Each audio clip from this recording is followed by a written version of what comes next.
Good afternoon. It's 1:30. Good afternoon.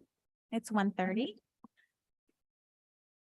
Today is Tuesday, October 3rd, and welcome to the Town of Highland Beach Town Commission meeting.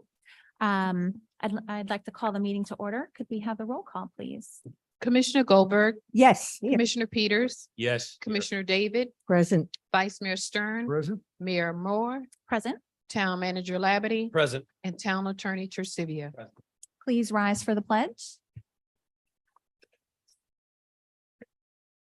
I pledge allegiance to the flag of the United States of America and to the republic for which it stands, one nation, under God, indivisible, with liberty and justice for all.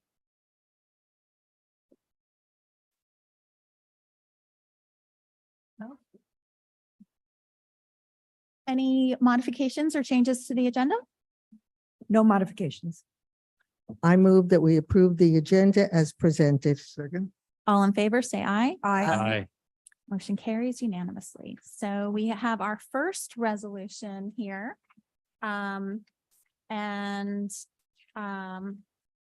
Resolution number 2023-028.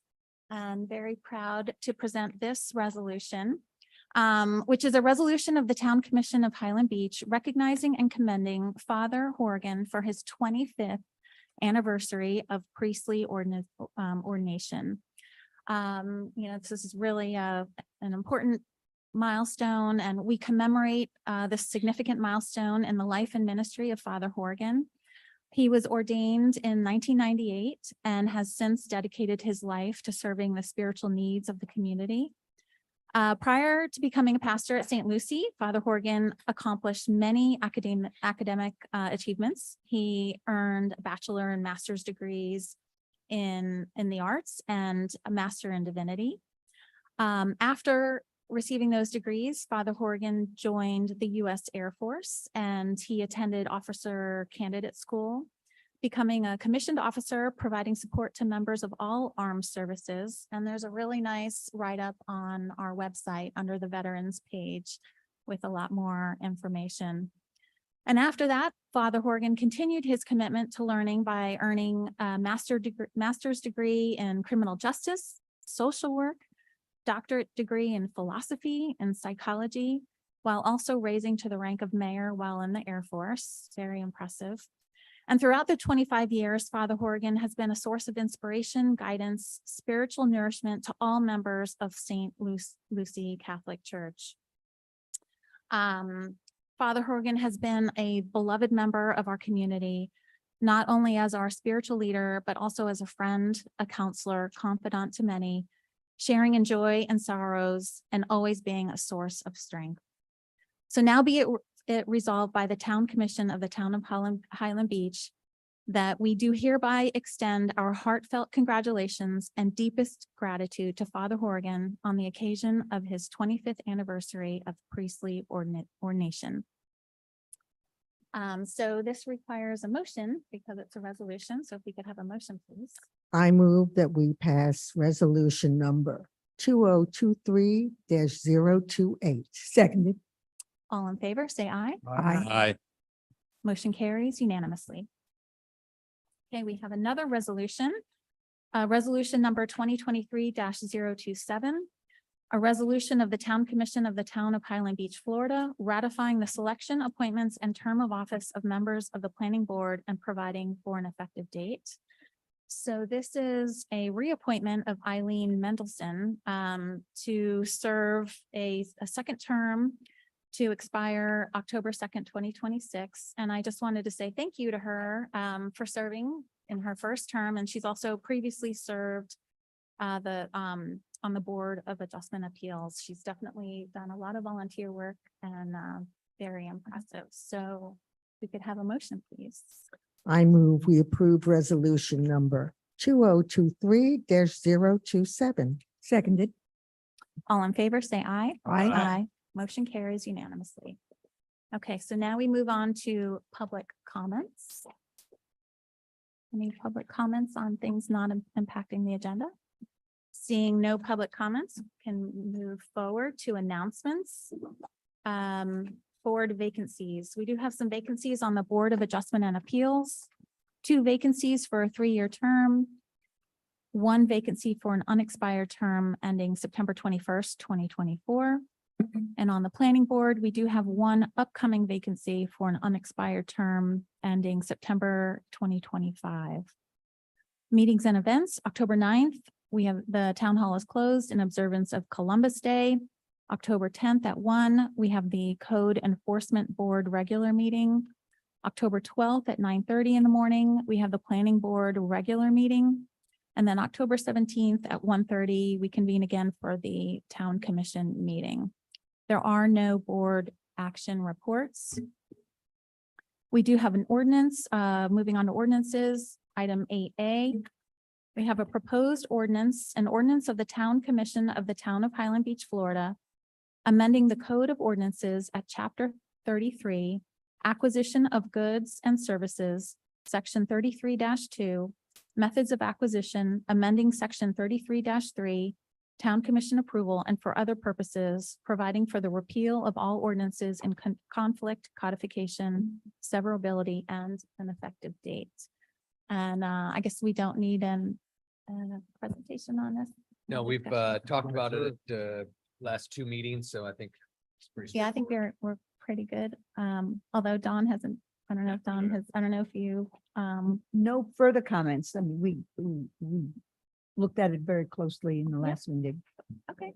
You're good with I'm it? good Are with you that. good with that? Okay. Okay. In that Okay. case, do we have a motion? Do we have an ordinance number? I guess we Uh, don't need an oh, we ordinance don't need- number. Okay, I- Okay, sorry. I'm gonna open it for public comments. Are there any comments on this ordinance? The Financial Advisory Board has discussed it. So we have had those comments. So hearing no public comments, move forward with the motion. I move that we approve the ordinance changing the chapter 33 of our code for acquisition of goods and services. Seconded.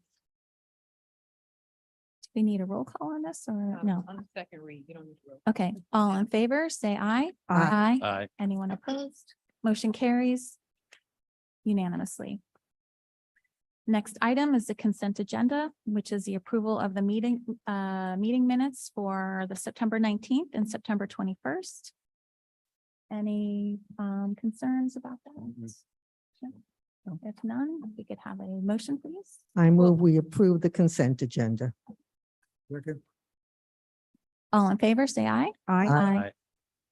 Motion carries unanimously.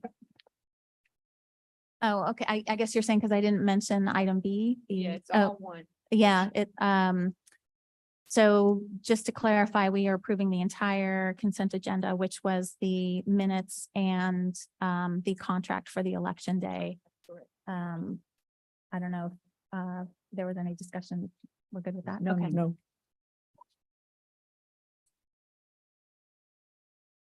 Okay, moving forward to unfinished business, the fire rescue implementation update. Joseph, Fire Chief, Mayor, Vice Mayor, Vice Chief. Quick update for you. Let's start with construction. We began deliveries of the girders for the assembly starting tomorrow. We should have that delivered between tomorrow and Thursday. And followed by the decking later on this week. So we'll have the decking done. And the floor will be right after that for the roof, all except for the elevator. We can get stuff, put the elevator in. And the tower, which is the decorative tower front. So these are the last 2 to cover. We're still anticipating a covering celebration at the end of the month, between the end of October, maybe the first week of November. Depending on rain, because we've had a little bit of rain, we have a little setback, a day or 2 setback. We're still on track for April. I had that commitment this morning again from the and then we are going to be done on time. And yeah, we're on track. So we have no issues there. On the recruitment, the candidates are fire captain. They're doing the medical examinations this week. So we've given them a conditional job offer. They've gone to the doctor. I think 1 or 2 of them already gone through and passed when we get the results of that, which is the fitness for duty from the position. then we'll can move forward with doing a firm commitment to them. Candidates for firefighter driver, we completed all the background, which is a two-step process. First, we do the fingerprints, run to criminal, and then we send somebody to their old job sites and look at the HR files. So everybody's HR files. Pick anything of note, bring it back to the HR director, and we look at that to make sure that they're good to go. And that's all done. We're expecting that they will be receiving conditional job offers this week, and then we can schedule it for those maybe next week. That's what I've done moving forward. Firefighter paramedics, we're scheduling the interviews for the third week of October. They're scheduling themselves, so we'll get a list of the scheduled attendees. Right now, we have 39 people in the pool, and we'll see how it works from there. After we go through the interview process, we'll narrow that down to about 15, and then we'll begin the background. The rescue is ready. We got the note this afternoon that all the painting is done. We're waiting for pictures. As soon as I get the pictures, I'll send them out through the town manager's office. And we will schedule probably next week to go do an in-person inspection. If everything looks good, no glitches, we'll break it down, and then we'll have it for you to look at and inspect. Good stuff. Any questions? I do have a question. So there was an announcement about the fire hydrant. Yes. So there's been a lot of water, especially in Bellito. So would you time, and I guess I'm assuming when you test these fire hydrants, you let out a lot of water. Is that correct? That is a good assumption. So would you time that with low tide? So, because right now at high tide, we're underwater over there. So what is your, I know it's supposed to start Monday, correct? Yeah, we work with the contractor. I'll give a call this week and see what start date is. They haven't given a firm start date yet. It was a tentative start date for Monday. I'll check with them and see when the schedule around the tides, because we're kind of looking around. Yeah, I'll get with the fire marshal and get to coordinate that with the contractor, but I don't think that should be a major issue. We only have 126 hydrants, so we can certainly bring in some smaller jobs. I think And, there might be one right on the corner of Bellito, and that's where it's really Yeah, kinda underwater. stagnant water. So, We have door hangers, just got them back today, so on the streets where they'll be testing, they're hanging them on the doors to let you know that day. So testing. Or we'll try to get the day before, just to let everybody know that you're on schedule, but we'll try to work that around the tide schedule. okay, that'd be good. We already have a ton of water. We're really saturated. So, Anything else? That's too easy. Okay. All right. I mean, normally you Thank you. stay on time, on schedule, or is that still? Yeah, the Uh, project is budget. still on time, on schedule. And when we get to one of the referendum questions, we might be able to address the old fire station via some potential savings there. So we'll have that discussion a little bit later At on the the time. budget. Yep. Okay, yeah. All right, great. Thank Thank you, you. Chief. Thank you. Okay, next item, item B, Florida Department of Transportation, Triple R project update. Again, not a lot of updates. I have reached out. I know there's a resident, if they're watching, I'm reaching out to try to tie down a little bit of a better idea on scheduling. I know, again, they were putting it out to bid here in December, get the contractor, and the contractor will formalize the schedule. I'm just trying to see if FDOT can give us a little bit more of a firmer understanding, start, stop, how long. We want to make sure it isn't timed during the launch of the fire department, so we don't have construction at the same time as we do the change of the guard, if you will, at the fire station. So reaching out to confirm scheduling. Otherwise, everything is still on track as designed, as you've been told in the past. So nothing really is changing much there. Next item, 10C, Building Department Recertification Program update.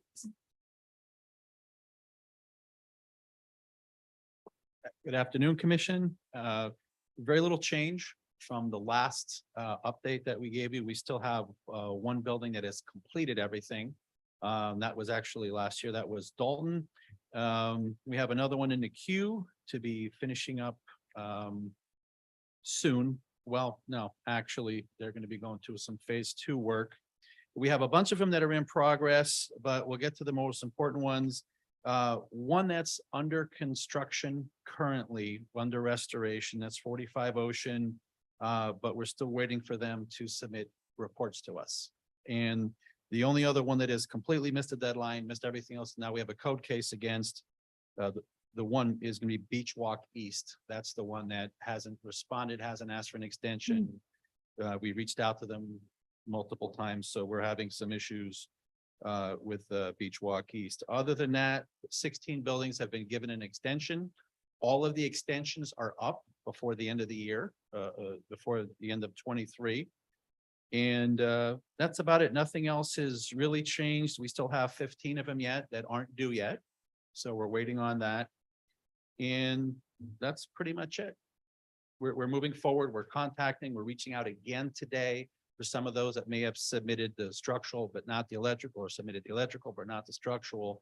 So we're working on it and trying to get compliance from everyone. So Beach Walk, so you've started the code case for Beach Walk, right? Yes. Is that what, yeah, so what happens next now?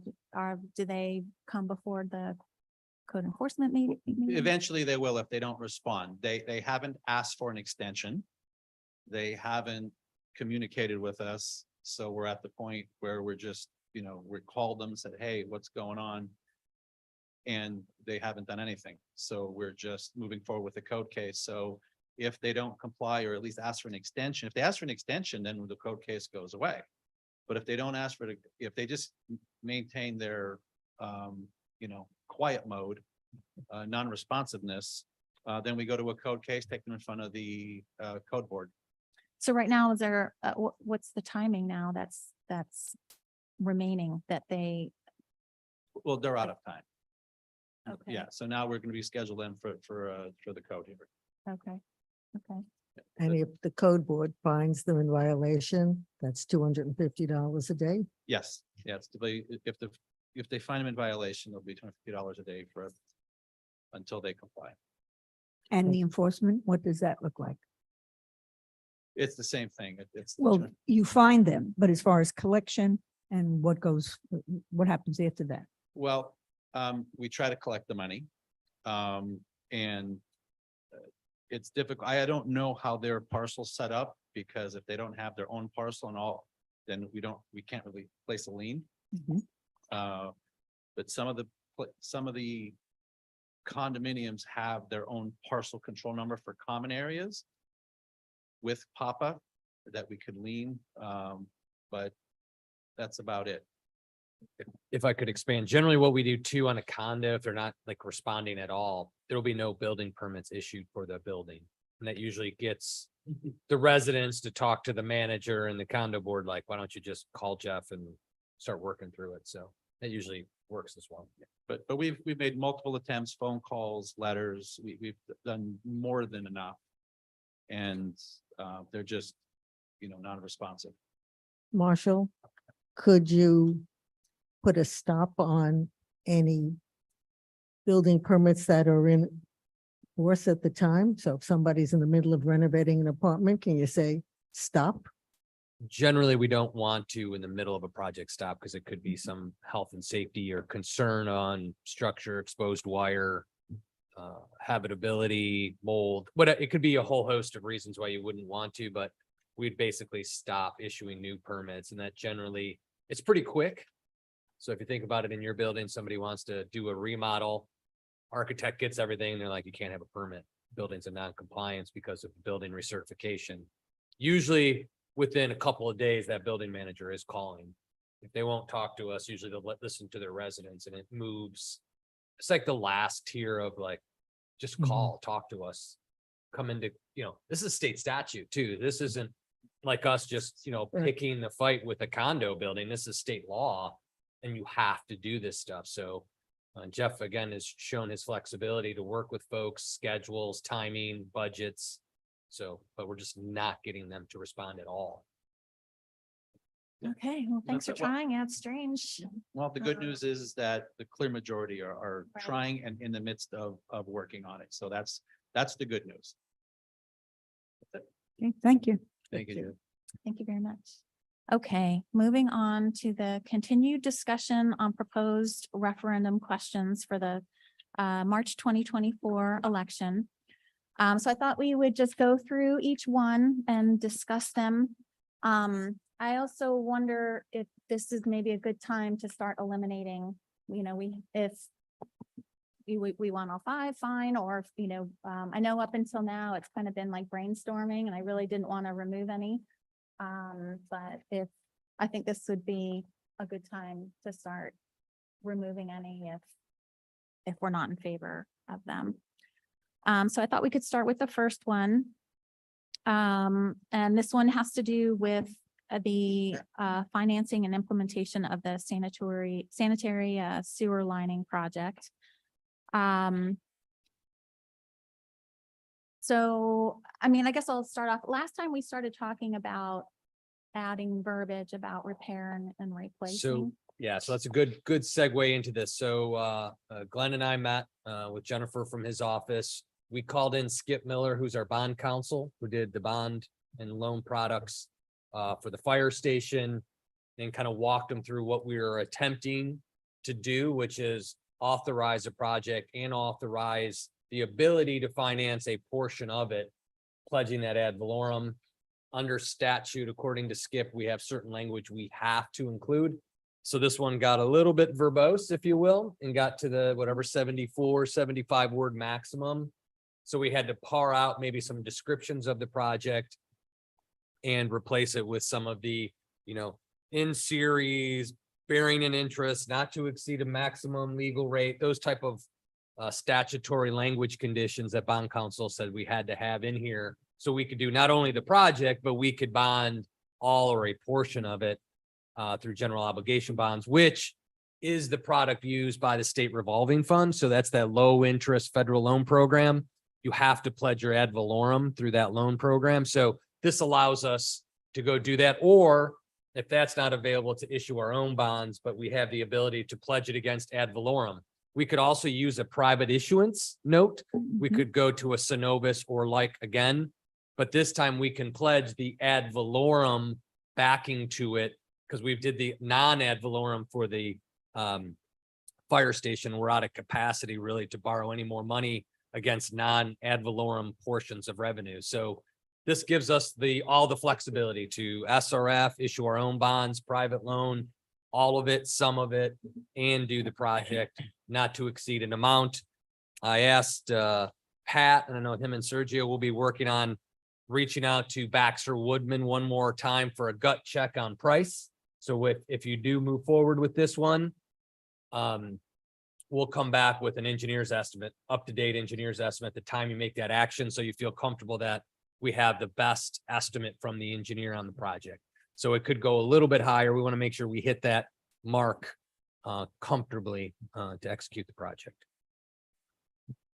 So we no longer need the words. So repair and replace were removed because you met the 75 word maximum. And so are you thinking that repair and replace is no longer important as part of the description? We don't have the ability to do both and all of it. So that's kind of the trick. We have a 75 word max. There's about 60 words that are required plus or minus under state statute for the financing component. So that gives us a very limited number of words to get to what we are doing. I mean, we could tweak it a little bit, but to undertake and fund a townwide sanitary sewer lining project. It's pretty self-explanatory. But again, it's not going to tell the whole story. We wanted to get a little more elaborate, but we don't have that flexibility or ability to do that. Unless you wanted two questions, then we could have one for the project and one for the financing, but then you risk one passes, the other doesn't. And then we're stuck where we can't do it. So if we can do it all in one, at least we know the answer with one question.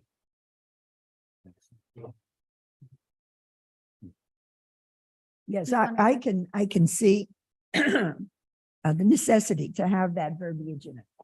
So yeah, do that. My question is, at what point in time are we going to be able to discuss it outside of this immediate forum at a commission meeting as to the needs, the status of the sewers? And what happens if it isn't? If we do not get passage? Yeah, so there comes the trick back to Glenn's opinion on how much we can directly communicate out to the public. So we could talk about it constantly here in meetings amongst ourselves, publish minutes. Again, if it doesn't pass, it doesn't mean the sewer system fails and we can't do anything. We do have emergency provisions in the charter, but it's quite expensive if we have to wait till it breaks. Because once it starts breaking, you can't line it. You're gonna dig it out and it's pretty deep. So we're gonna do a lot of dewatering. It's gonna be pretty invasive. The cost goes up exponentially when you do bits and pieces. So, and then we have to explain that, right? Because the public's gonna want to know, why do we need to do this? Well, that's the challenge, that we don't have that ability to even educate the public on it directly to them. So we have to, if you will, invite them to meetings. Well, can we? Talk about it every time we can when we see somebody. I mean, that's kind of like grassroots Mhm. advocacy is really what we have left. We could talk about it at the boards. We could take it to the financial advisory board if you're comfortable with the language, and they could start discussing financing mechanisms to execute the project. Gives us yet another opportunity to discuss the project and how, because eventually we'll want to know how exactly we want to, and that would be appropriate for the financial advisory board. Is it SRF, private loan, some mix? Those are good conversations and advisement that you'll need. And then we can also talk about the need for the project. But we can put everything on our website and hope people drive their way to it. But it's tricky. It really becomes tricky. Can you promote it in any way on the website that on a certain date we're going to, so-and-so is going to be addressing the need? Sure. For it? I just can't mail anything to anybody. I can't put it in the manager's minute. I can't send a mailer, but we could talk about it here. We could post our minutes. We could have special features on our website that says, here's the question, here's the rationale. But I can't e-blast it out to folks. So it's kind of static, but at least we have that avenue where we could say, here's why we need the project. It's design shelf ready. We spent a lot of time going through that need, and we just have to re-educate the folks somehow passively, I guess, on the need for the project. Does it need to be on the agenda specifically to discuss? No, you could do it during commission discussion. You guys can talk about whatever you want. So we could do it. We could add it as a standing item. Once I kind of like the idea of how we have standing items for big projects. It allows us to continually talk about it. So if, let's say you approve it, then we start talking about the sewer system project every meeting. What is it? Educate the public. Here, we'll have our engineers in, or we'll have Sergio come up and walk you through the plans, the cost, what's going on. Show you we televise the whole system, so we can put that out there, walk people through each stick of pipe and, kind of see how tuberculated it is, where it's broken. We could do. I think that's a really good idea to have it as a standing item Yes. up until Yes. even if it's repetitive, we could take 5 minutes every meeting on each referendum item to provide I think that's a really. good And idea. yeah. And even, and we'll get to it later on, but even with regard to the firehouse and what could be enjoyed collectively by the community. Kind of a demonstrative, either in projecting renderings of that, just to give an idea so that there's a connection. And as far as the sewage, I mean, I don't know if this would be appropriate. I don't know anything about that, and I too want to be educated. But if a tour would be beneficial for those few people that may want to do that. Tour the sewer system. It's funny you say that. It's a good story. When Sergio joined us, our foreman took him out to all the lift stations and start pulling lids where you see the rats and lizards and all that stuff running around. So you could get a real good look, I'll take a photograph. Doesn't have to be live for me. All right. Okay. Thank you. It seems to me then the difference in the education is that we can put the information out there, but people have to go look for it. We can't send it to them. Great summary. Well, we do have one traditional avenue left, don't we, Mr. Pollock? So if, we're really nice to Mr. Pollock, maybe he'll make sure he's got stories covering their system and this and that. Things of that nature are still traditional methods to get people, they read something, from the Coastal Star, maybe they'll trigger them to take a closer look. Print flyers and have them in the library. Yeah, we could put Pick up stuff, like we could put flyers. flyers at our facility. It just, people social have to media. take one extra step, let's say. I like that. And we can't have food trucks. We could have food trucks Yeah, because food truck. we did it with the fire department where you could Yeah. come ask questions. It's static. We're not mailing it out and Yeah, it's, but where would we do it? well, not right. Yeah, that'd be tricky before it happened. Yeah, that'd be, I don't know. That'd be, That was my point. Not that we couldn't do it legally, but physically, we don't have a place to do it. well, we could ask Father Horrigan, use the church, I guess. Vice Mayor Stern? Other than the cost, what other negatives, perceived negatives can you think of that might be challenging to the project? I mean, I mean, it's gonna be invasive a little bit. That's something we would have to talk about is our execution plan, because it is townwide. But if we are authorized, we could break it into non-season work. Because it's lining, it's not as bad. We have to isolate manholes to manhole. Versus if we let it go and it breaks, then we have to dig down 12, 15 feet. We got big dewatering operations. We're gonna tear apart the brand new, it's gonna be pretty messy. Outside of that, I would think it would just be project coordination. But not that bad. I mean, if we don't, I mean, there's increased I&I, which is the infiltration. As the pipe breaks, basically, we're gonna start treating more clean water, so our sewer bill goes up. Because we're gonna be passing along to Delray and the South County treatment facility. We'll be passing a lot of clean water in there. And we pay basically per 1,000 gallons. So we start adding more and more clean water to the system, we're gonna be paying higher sewer bills. So, Good talking points. yeah, I mean, or it could come to the surface too. I mean, if it's a bad enough break, it could bubble up through the manhole structure plug, or we have a backup and we gotta do bypasses. It gets messy. It really does. It could be quite challenging. This technology, the lining technology is the most cost-effective means. Because we could do it piece to piece. So we could do it a little at a time. We pay a little bit more if we break it into multiple seasons, but it's less disruptive to folks too. And then that option allows us to spend the money over multiple years. So it could be, we just do it every year until it's done and just start, so we don't have to do financing. We could avoid potentially the financing and just do, now that we're authorized, we could, I'll work with Dave and we'll come up with logical budgeting sections and we'll just do it until it's done. Yeah, no, I like that, but idea about putting on the agenda, and maybe we just speak about it. I mean, if people know how old the system is, I mean, people don't want sewage leaking around their lawns and everything and that. And I think we could educate them at every meeting, saying how old the system is. We had breaks. And maybe even have Sergio come up and talk like the chief does on that every once in a while. And that's the basic thing, educate them. And this is something we need. It's for the environment, so. Yeah, we could do that, do presentations and show section by section, Right. different types of pipe, going over the system, what needs to be done, what it looks like. And, Pat and team can hammer away at that and we'll just spend every meeting educating a little bit more, and then going back over the story every time. That would include you. I didn't see you there, Pat. You snuck in.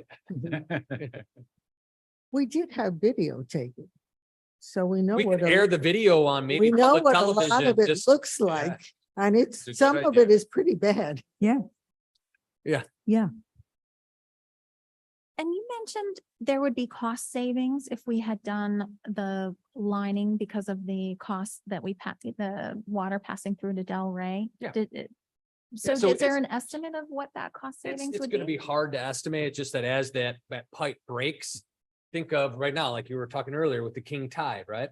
So that ground is saturated, right? From the rain, king tide. So any crack or perforation in that pipe, water is gonna infiltrate into the system and get processed. It's gonna be hard to quantify.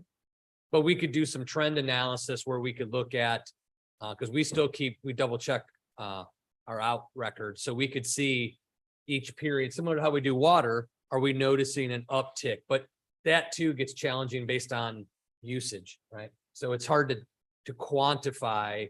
But when you see the pictures of the pipe, when those break, water comes in, we're processing. How much, it's gonna be hard to really give a hard number.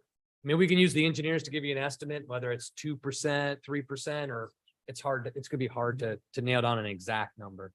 That might help if there's a way to estimate what the cost savings would be.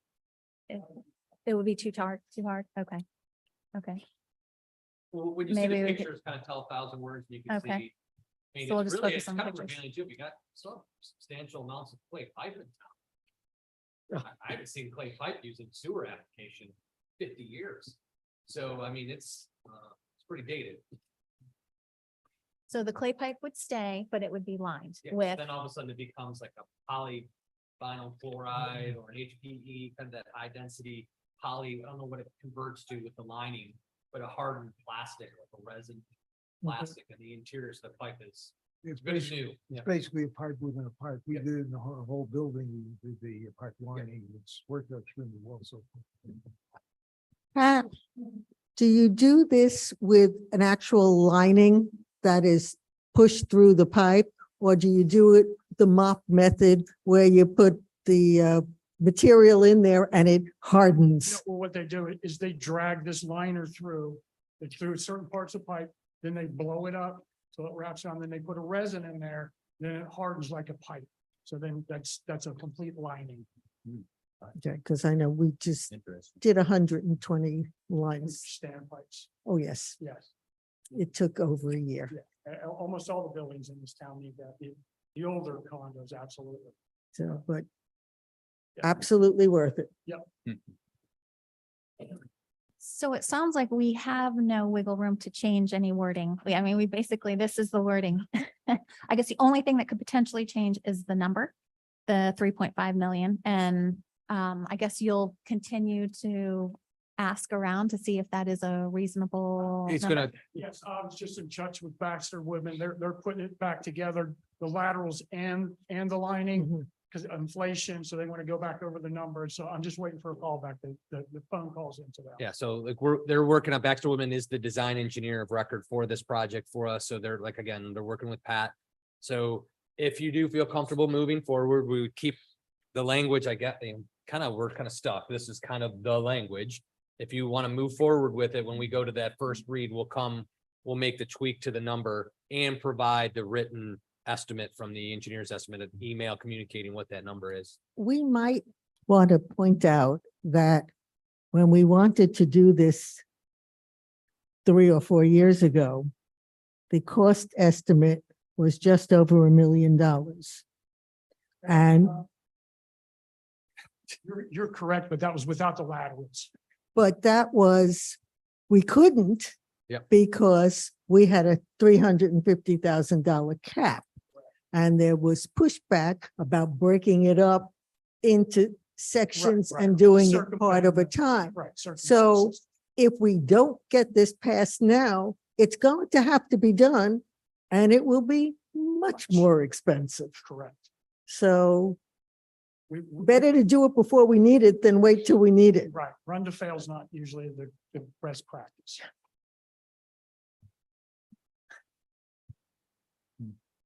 Yeah, because if it cracks too much, then we don't even have the option to line it, right? able to Right? hold Pat? the I resin, don't know if correct. that's something, You're like correct. if it could cracks too much. collapse And then we're in an no emergency option. state, and then you have no option but to dig it up. And then once it cracks here and you start messing with it, it could be just a disaster. Yeah, so to your point, if we wait much longer, it's only gonna get more expensive and more intrusive to do the Yes. project. So that's something we could maybe, emphasize as we have the standing item on each, Correct. agenda. We'll review all those pieces. We'll bring every piece of that documentation from the designs to the plans, to the engineer's estimates, to the televising.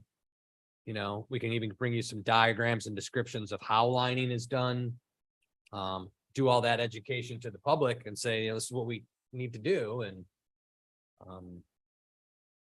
kind of to do our best from here to educate, because once we make it at this point, I would say we're now triggered in how we communicate, so we have to kind of do it here and website and Postal Star and, you know, just kind of talk about these things. And private citizens can be supportive. Yeah, Yeah. I mean, if if you residents in here, talk to your neighbors and Could we have an informal meeting here, like a town hall meeting? And sure, because people would have to come to us, we're not sure. going to them. Yes, we could and do that. say, It's- Come and we'll tell you why. We could do that on, if multiple questions pass the rigor of your review, then, each of those questions would then be ripe for a public workshop. We used to be able to, again, send you a letter to the public and say, this is why the commission did this. Here's our rationale. Here's the background. We can't do that. So we got to hope they come to us so we can explain that to them.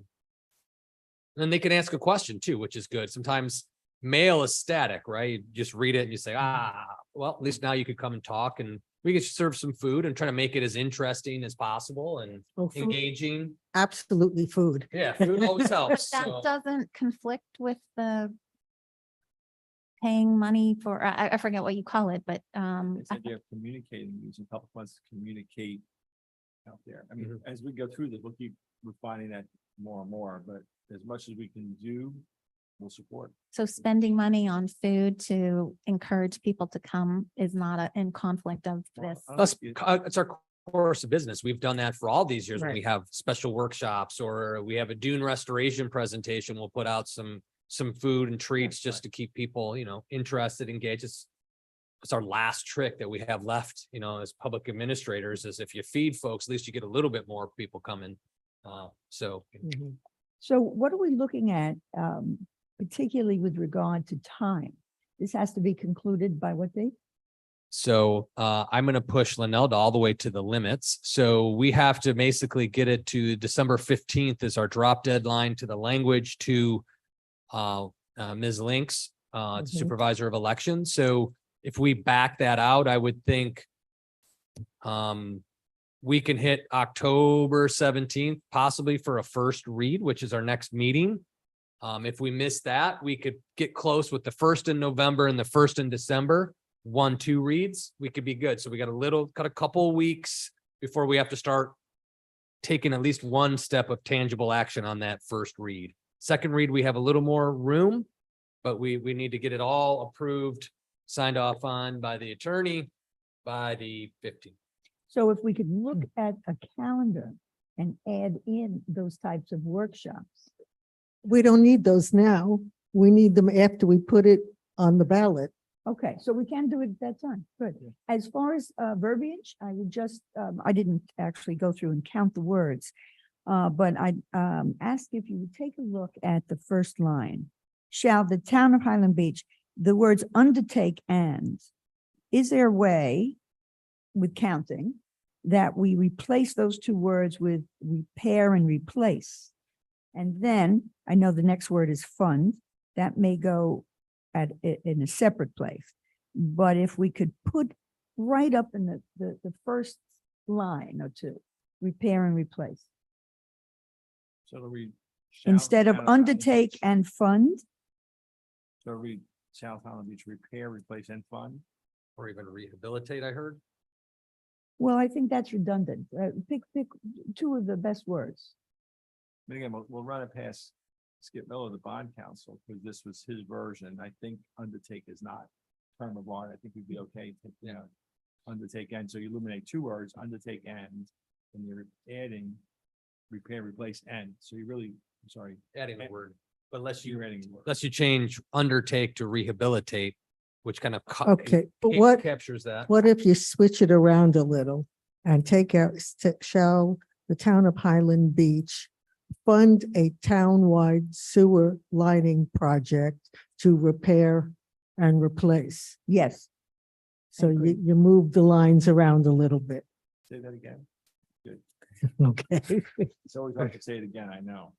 Uh, Shall the town of Highland Beach fund a townwide sanitary sewer repair and replace project for a cost not exceeding? Or how about without project, to repair and replace? Would that be, Well, you're Good. gonna use the word sanitary sewer though. Right. Sanitary sewer lining project. Is that because you're concerned not including repair? Should we discuss whether or not we all feel that repair and replace really needs to be in there? I mean, I don't know that I don't know, I for just, my I own. just wondered if that's in fact what we're doing. It's common language, it's simple. And it's not, I think you get buried into this. After the second line, you start, seeing birds go by, I mean, to really go in there, people are coming to vote. There's going to be several referendums. Judy, I don't think that putting repair in place is worth tying ourselves in knots over. Because if people don't know what it is before they get in there, putting that in for the first time isn't going to mean anything. Because they'll get caught up in the legal verbiage anyway. Well, that's my concern, that they get But caught up in. They're going to have to, we'll give enough hints out that they know that they have to come to us. We can talk at our board meetings and tell people. I mean, if you go with our buildings, we have contact with a lot of people. Right. So contact board presidents in different buildings. That's really the only way to get this information out, is by having it go out at board meetings or talk to your neighbors in Bellito, Dr. Greenwald. But, we have to make a concerted effort to actually contact people at this point. No, I agree. So I don't think the language is as important as getting to talk to people. Oh, of course, I agree, sure. People, Is townwide in that second line a necessary word? Yeah, I was I wondering don't about think that so. too, yeah. 'Cause I Probably not. wonder- I don't, Because I wonder if we address Commissioner Goldberg's concern, shall the town of Highland Beach fund a sanitary sewer lining? Shoot, how did you say it? Repair and project replace to repair project? and replace. Repair and replace. But, okay, but how, Mhm. lining Lining, repair and replace. project. Yep. I think we have it, don't Mhm. You take one away. I think so. we? So if we delete townwide, delete undertake and in the first line and insert repair and replace. Shall the town of Highland Beach fund a sanitary sewer lining repair and replace project? Is that what we said? Mhm. Repair and We're, replace. we're actually project? not replacing anything, just repairing. Maybe we can just take Well, we may have, Yeah. we may have to replace some, some. yes, but I know in my building, we replaced the outside sewer lines quite a while ago. And we didn't have to dig it up as such, because there was some process where they used this thing that pounded the pipes through. It was, but it wasn't as intrusive as you think it would be. So is repair and replace the operative words, or rehabilitate, restoration? Are any of those possible words also to explore, or we want the repair and replace? Shall the town of Highland Beach fund a sanitary sewer lining rehabilitation project? Is that what Mhm. you're saying? That works as well. That works. That good. works as well. Yeah. And you cut down on rehabilitation the project. words. You have enough words. Yeah. Yeah. You Want to do repair and replace, you do repair and replace. You add your rehabilitation. That's what I was just asking, if that, if one word was more important or you felt more sellable to the community or understandable, I should say. Well, if you think rehabilitation I think that is says it as well. satisfactory Yeah. with respect to repair and replace. That's what we're doing. Yeah, but also I think townwide might be important if people want to know, are you going to do it in front of my house or just in front of somebody else's house? We could probably put townwide back, actually, because if We're we just saying do one word, we rehabilitation, change it. right, Yeah. we can actually So- bring it so back. Rehabilitation instead of repair and replace. Yeah. Yeah. So shall the town of Highland Beach fund a townwide sanitary sewer lining rehabilitation project? La di da da da da da. Mhm. Yep. Right. Think we're Okay. good? Okay. And let me digress a little bit. Marshall gave you the timeline before. 3 of these are ordinances, which will require the 2 readings. 2 of them are resolutions that only require 1 reading, and this one is just a resolution. So- Oh, okay. So this one only needs 1, and the other one was the fire station. Because neither one is changing the charter, both are just straight asking the citizens, that just like the fire department. That was a charter change, it was a resolution that said, shall we spend this much money? Right. So 1 and 3, you can just decide to basically have a little more time to finalize that language. You don't have to do 2 readings. Until the very last, until the second reading of others, if they're corresponding. Other questions? Yeah, thank you for clarifying that, because I must say I'm a little unclear on the formalities of Yeah, this, the so, ordinance is always 2 readings. Okay, you really so- Want to have your ordinance languages on numbers 2, 4, and 5, okay, if you have that many. okay. Talked about maybe winnowing this down Two, by the four, and October five. 17th date, then Marshall said. Okay. And frankly, I think at this point, this one, I I think think we're in when you good see shape. it again, I think you're there. Yeah. I'm we're not in sure good you're shape. gonna do it again. You never know, maybe a comma someplace, or other, but it sounds like you got it. Is I this a agree. good time to ask for public comments? Yeah, please. Thank you.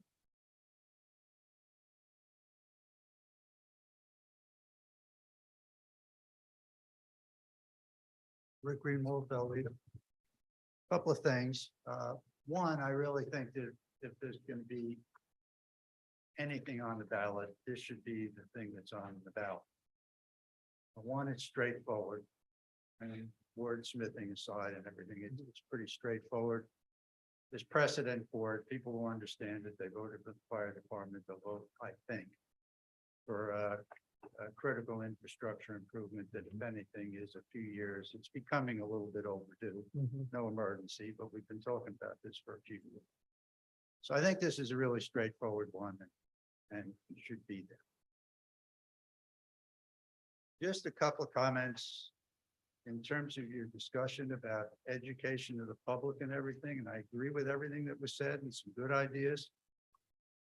I think I hate to say this, but based on my experience over the last 5 or 6 years of being active, I think it's largely delusional. I mean, people don't watch this on TV. You get the same number of people and they're all worth having. Any of the public forums, any of that, ask questions, come. Most people don't come. Most people just aren't that interested until the ballots come out. And in my judgment, however flawed that may be, the things that people have looked at over time are, yes, they'll look at newspapers, and particularly a local one like the Coastal Star. And they look at popular blogs, of which there was one, the Committee to Save Highland Beach, which has been inactive, but which had a massive audience and mailing list. Came from fellow citizens allegedly without an axe to grind, not always true, but allegedly without an axe to grind. And that's what people who aren't engaged, who may be up in New York or in Washington or wherever they are, that's what they read. It is pushed to them. It appears on the email and that's what you read. Same thing for a while, I forget the name of it, but before the last major referendum, Ron Riami for a while was putting out one with a much more limited mailing list. And I think people who got that one would read it, whether they agreed with it, they didn't agree with it. But that's the kind of places where people are getting their information. yes, I think when we push the manager's newsletter, people will read that. But now we know under the law that we're not allowed to, not we, you are not allowed to campaign for things, Mhm. basically. In that kind of a format. So I'm 100% in favor of forums and, whatever else we can do, little brochures in town hall. People don't stop by town hall. Unless they need a permit for something or whatever it is. So I mean, I think that, we really need to keep that in mind and use what's out there.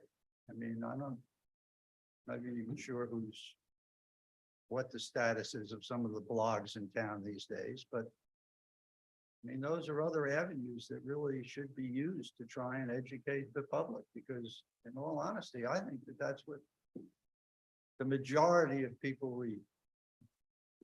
This one, though, should definitely be on there, and I think it's a good one and necessary for the community, and as such, people will recognize it and it will pass. Thanks. Thank you. Thank you. Thank you very much. Any other comments? No. Okay, so, I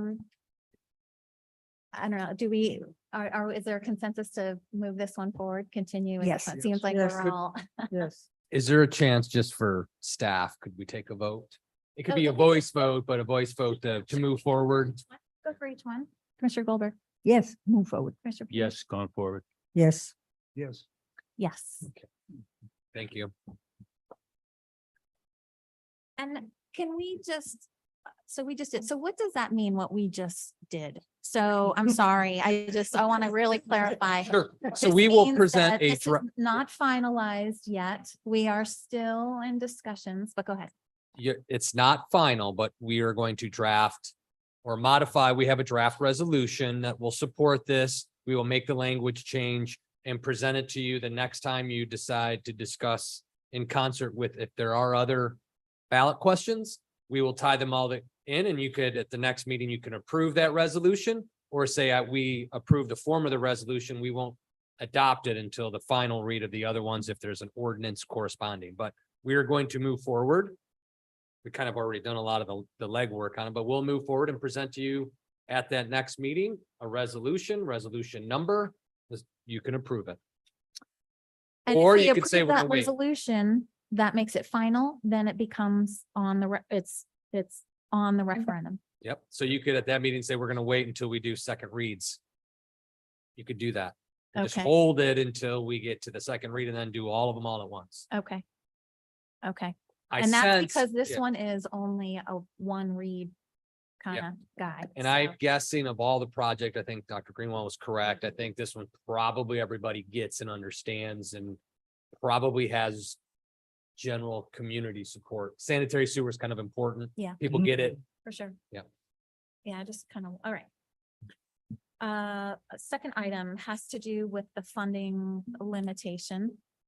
So basically, the current limitation is 350 and the proposal is to adjust it to 900. And we're putting in the verbiage, kind of the rationale, which is to adjust it for inflation because it hasn't been changed for 32 years. And the proposal also includes adjusting it annually.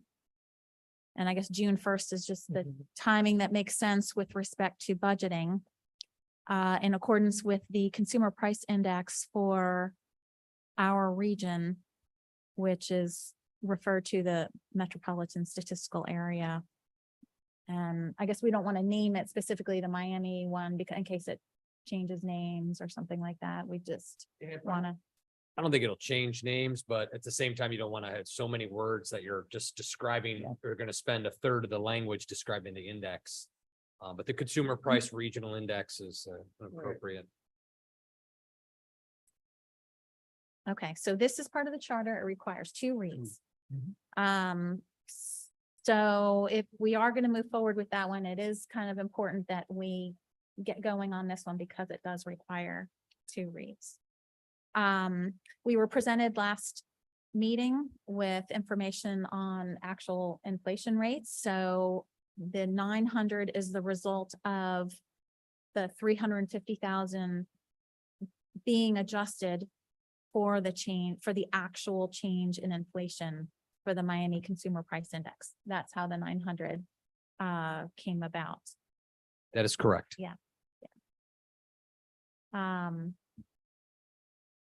So any discussion on this? Yeah, Yeah. Go ahead. I think it's good. I think it's the right way to do it. The major objection on the last ballot, there wasn't a fixed number. It wasn't clear. And speaking to those who were in favor of not approving it last time, that was the biggest objection. And so I feel very comfortable with this. It just puts it in today's dollars. It's, I think, relatively simple and smart to do. I think it's very straightforward, easy to read, easy to understand. And it's a short paragraph. I don't suggest any changes to the verbiage. No, I'm the same. I think it's a fair number. The only thing, the CPI is based on the inflation and deflation. I mean, what happens if we do have a deflation? Does it then roll back? Yep. No, I think it's a good number and a good start. So the language in parentheses would be omitted, correct? That was just your memo. No, that's, No, no, that's the way it that's- So would you read. would that's do the that. way it That's the would way it would read. read. Isn't it redundant? I actually think that's kind of important, me Yeah, I think personally. I think David talked about the metropolitan statistical area as being as it's known by it. Well, Commissioner Goldberg's specifically referring to the beginning into 2025, and I do think that is kind of important. No, that I meant in accordance with the last. The metro. Yes, Oh, in accordance with the Regional Consumer Price Index, which is the metropolitan statistical area. So what I'm asking is, isn't it redundant to put in the language in the parentheses? I would agree with you, Madam Goldberg. Yeah, I would think that you can get rid of that because I think, correct me if I'm wrong, legal, that once we have the resolution itself, we'll identify the exact consumer price index for the metropolitan area that we're using. David, that's a good point, because it's not just this language is the only thing you're adopting. There's a description of all of the related language that's necessary in the ordinance where you could actually call out the CPI number. There's like a serial number Yeah. for this region. You could specifically state that in the supporting documentation. Doesn't need to be in the ballot language, but you'll Yeah. reference it in the ordinance Mhm. that you'll twice read the exact area, which is the Miami, West Palm, Fort Lauderdale. Yeah, I must say, the only thing I had is I wonder, and I don't know if they would be allowed, but shall the funding limitations set forth in the town of Highland Beach charter be adjusted to account for inflation for the past 32 years? Do we have to put the numbers? Yes. Yes. Okay. Oh, But you could use, it needs to be adjusted, if that's what you're recommending. no, I was just reading that sentence, shall, we increase. You're referencing a specific section, so. Okay. Well, it's interesting what you just said, because it does read very well. If it said be adjusted to account for the past 32 years of inflation, comma, to wit. I think the reason- 900,000 from I think 350. Commissioner Stern has made that point that the number was important, that people know what's the number. Yes. That's why I think I think actually the number is probably 912,000. I remember your chart correctly. Mhm. but Yeah. I think you wanted a nice, solid round number. Yeah. And while we're on that, and Marshall made a good point about this is, and you made a good point too, about the resolutions. So for example, you're gonna have the whereas clauses, and I'm thinking the Mhm. sanitary sewer whereas clause is gonna talk about the things you're talking about. The sanitary sewer system is X number of years old, and it's got all these breaks and problems with it. That's an official document that, people can read. That Greenwell's point, I don't think people are sitting home Saturday nights and I want to read this resolution number. But we'll do everything we can to put the facts in that each of these resolutions so that people understand the case as to why you think these are all important. And actually, we could be more specific in the charter amendment than we are here, Correct. because this is in essence a summary, just to have language to put on the ballot. Right, we're still on the ballot titles. The meat and potatoes will come at the next meeting when you have the full resolution. And you might have some tweaks you want to make to that as well. It sounds like you're settling on the language today. And I think the next round will have the full resolution.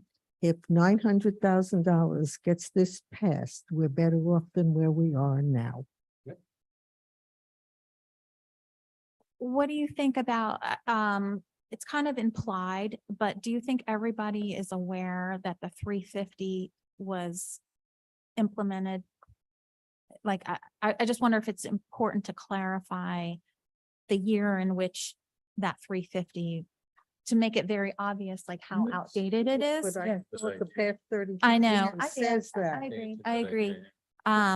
But I wonder if it would be helpful to make it even more clear. Shall the funding limitation of 350, which was set in which was Established, yes. established, I mean, even in parentheses, because we're going to strike out, so we're agreeing to strike out metropolitan statistical area then, I Yeah. guess we're saying. Yeah. So we're going to strike that. And I think it's agree. important to say, I think it's important to show that this was established in 1991, even though we are saying 32 years. Because I don't know that everyone quite knows that. So my recommendation would be, shall the funding limitation of 350,000, maybe in parentheses, I don't know, which was established okay, which was established in 1991, a long time ago. And then continue. Well, do you have to reference a charter in the section? Or can you? Yeah, no, Okay, because we're making a charter amendment. No, so I you understand. gotta Yeah. recommend. okay.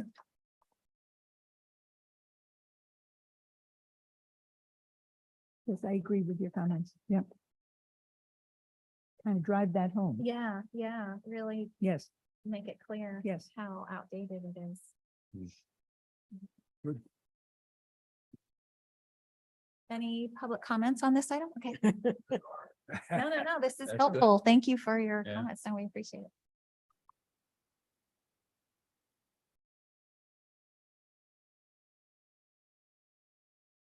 A few comments on this one. It's been a lot of time spent discussing this over Charter Review Committee, previous commissioners, et cetera. It's very clear that something needs to be done with the 350. 350 is too low and is clearly getting in the way of clean, efficient government. So I mean, that clearly needs to be changed. If this were on the ballot like this, I would vote for it. But I do not think that this is the ideal solution, and I'll tell you why. It may be the most politically expedient solution, and it may be the one that you elect to use. But if we really want to, quote, do what I think is the right thing, we need to get rid of the idea that we are so special that we should be the only town in the whole area that has limitations like this. When every other place, basically, whether they're bigger or smaller than us, leaves these decisions to the commission in terms of what they're going to spend. We already have a system in place with our rolling elections where we replace two of you guys every 2 years out of 3, and the 5th one on the 3rd year. It's already a requirement for you guys to maintain a balanced budget. And it's already a requirement that if you want to pledge ad valorem funds, you have to go for a referendum. So I think we already have a lot of safeguards that are there. I think that this thing is an anachronism and it really should be dispensed with. Now, politically, you may think, well, yeah, but that's never going to pass, so we're not going to do it. But I don't think this is an ideal solution. The second reason why I think that this is not an ideal solution, and the problem will come up much less with a limit of 900,000 as opposed to 350,000. But this fails to answer any of the questions that we've had before that have come up about what's a project and can whatever is a project be split over a period of years. So if you have something, I don't care what it is, one of the other items on here where we might want to spend another $1 million or thereabouts to renovate the old fire department. And even if this 900,000 passes, does that mean you need another referendum to get $1 million? Or can you say, no, we're only going to do 500 this year and 500 next year? Then we're, not, that's okay because we're under the 900,000. Or split it over 3 years. Well, what's a project? We're going to only do 800,000, but we know we're not really finished. So next year we'll approve 200,000 to circumvent things. So this does not, it's not a clean solution, is all I'm saying. It may be the best thing you guys can come up with that you think is going to pass. And we may all say, yeah, this is a lot better than the 300,000 that we had before. And that's okay. But I think everybody, you guys at least, should realize that this is still like an outlier solution for every place in any community in the area does not do it like this. And it is not going to eliminate some of the discussions and problems we have and have had in the past where we push up against that limit or go over it. Even though, again, this limit's much higher, so we're going to bump up against it much less often than we would at 350. For what it's worth. I Thank agree with you completely. But sometimes a half a loaf is better than none. Well, can we discuss for a moment, even if it's repetitive from last week, just so we're very clear? What went wrong the last time? So I can, maybe I don't know, Evelyn I can both speak to this, but I think it was too complicated. So the thought was the scope, the budget, our budget for the town changes with the scope of responsibilities that the town has. And it is an automatic inflationary change. So with each budget, it incorporates inflation. So this thought was to make the funding limit like 5% of the budget. And then that way it changes with inflation. It wouldn't be a fixed number. And it would have ended up being like 1.2 million, something like that and that 1.2 million, when we looked at projects, we felt that that threshold, we could get the majority of the projects that we really wanted to get done. And the ones that were above 1.2 million, given how residents felt like, we would get approval for anything above the 1.2 million at that time. But with each year, as inflation or whatever, that would naturally grow. So we felt that was more of a long-term solution. But a big reason it failed is if you were to ask anybody, what's the budget? No one really knew. So they felt like that was kind of like a black box type of number, like what is that number? So people felt that it was very unclear and didn't like it. And then the other issue, and Dr. Greenwald touched on it too, that this concept of a project, but if you read, and I mentioned it last time, I never fully understood that. But because if you read the charter, it says any single project or accumulation of projects. So you shouldn't be able to break it apart and still be within that charter. So that was another, I think the real main reason was people felt it was too complicated being a function of the budget. That I think really is the overriding reason. But then another reason that came up was the definition of the project. Yeah, I think it was, they wanted a number. Yeah. They wanted a number, and because, of course, the fact that it's 5% of the budget, when our budget goes down because we're spending less on fire and rescue, the spending limits would go down as well. I think that's too complicated a concept to get across to the public because you're getting too involved. And it was discussed last time to eliminate it. We batted around and I know the charter, so there was a whole charter review committee that and Dr. Greenwald was part of it, and they analyzed all this and they found like really no other city has this. And they thought about, and we've discussed it at the commission level about eliminating, because there are so many safeguards. You've got to balance the budget. All the things that Dr. Greenwald said is so true. But we did not get support for that. There was no support. I think unfortunately. people in this town have very long memories. And the one thing that they remember, which I don't even know when it was done, was renovating the commission room in town hall. And people were upset that they weren't asked about it before it was done. And I think you can go 20 years out and people are still going to remember that. And that's going to be a problem for us. Even though it's totally different people, totally, different setup. As Dr. Greenwald said, people are reelected over time. And I don't know, maybe it's just me. I think at some point, voters have to be responsible for who they vote for.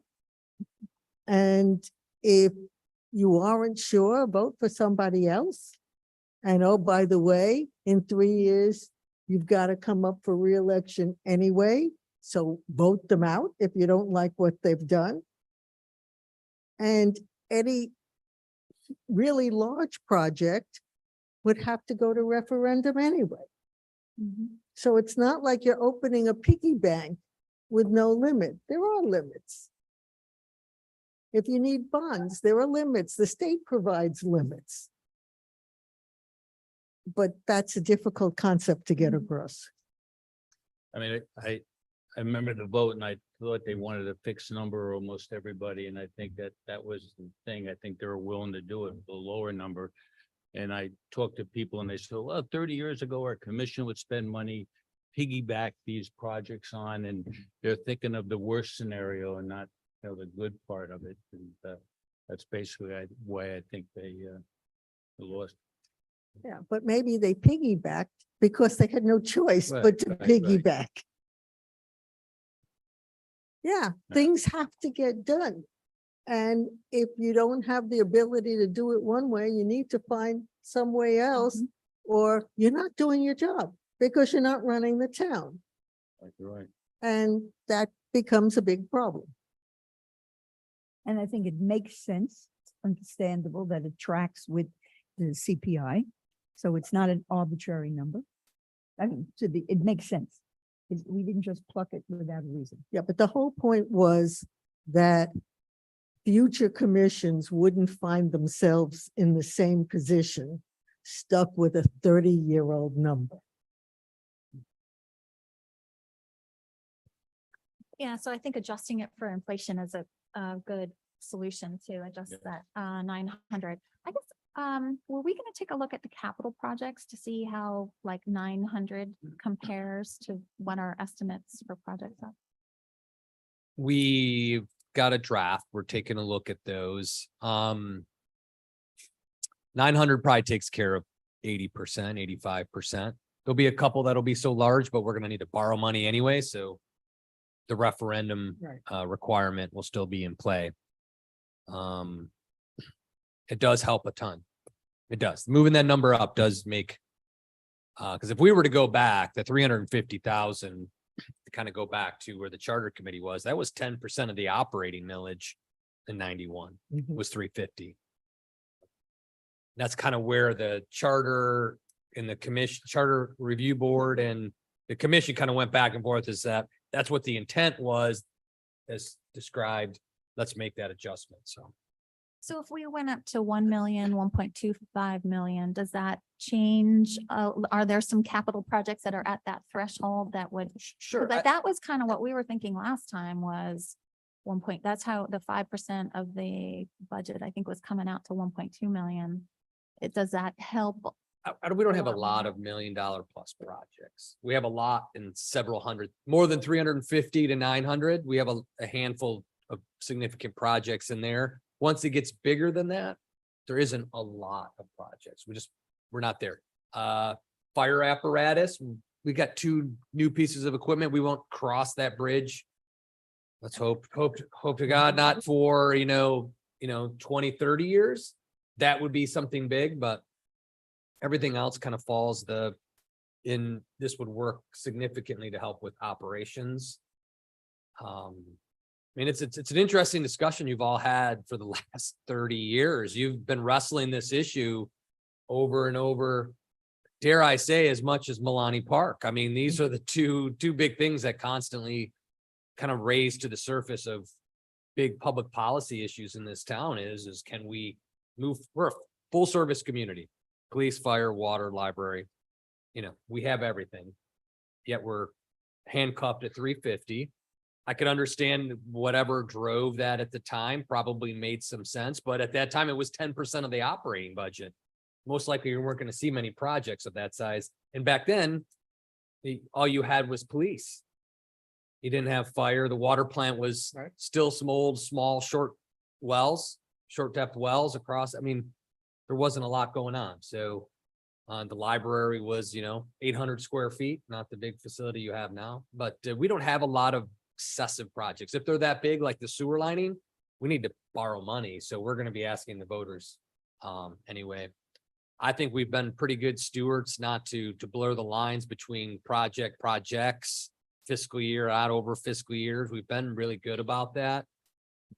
But it has been talked about, so I can understand that's what the charter board spent a lot of time on too, was how do we not flirt with that? Well, we're going to talk about it, but we haven't. So we've been good about it, but 900,000 does open up, a lot of capillary space. We get a lot of flow moving through with projects. Big capital projects can move through the system. We'd be able to repair and replace lift stations without help from the state, Absolutely. because right We'll be now, able to pave streets that we have that are going to need to be paved in 5 years. We'll be able to take care of bridge that we have that if we don't start doing some maintenance on it, it's going to be expensive. So well, people will have to swim across. No, go ahead. Oh, Come on, please. you go ahead.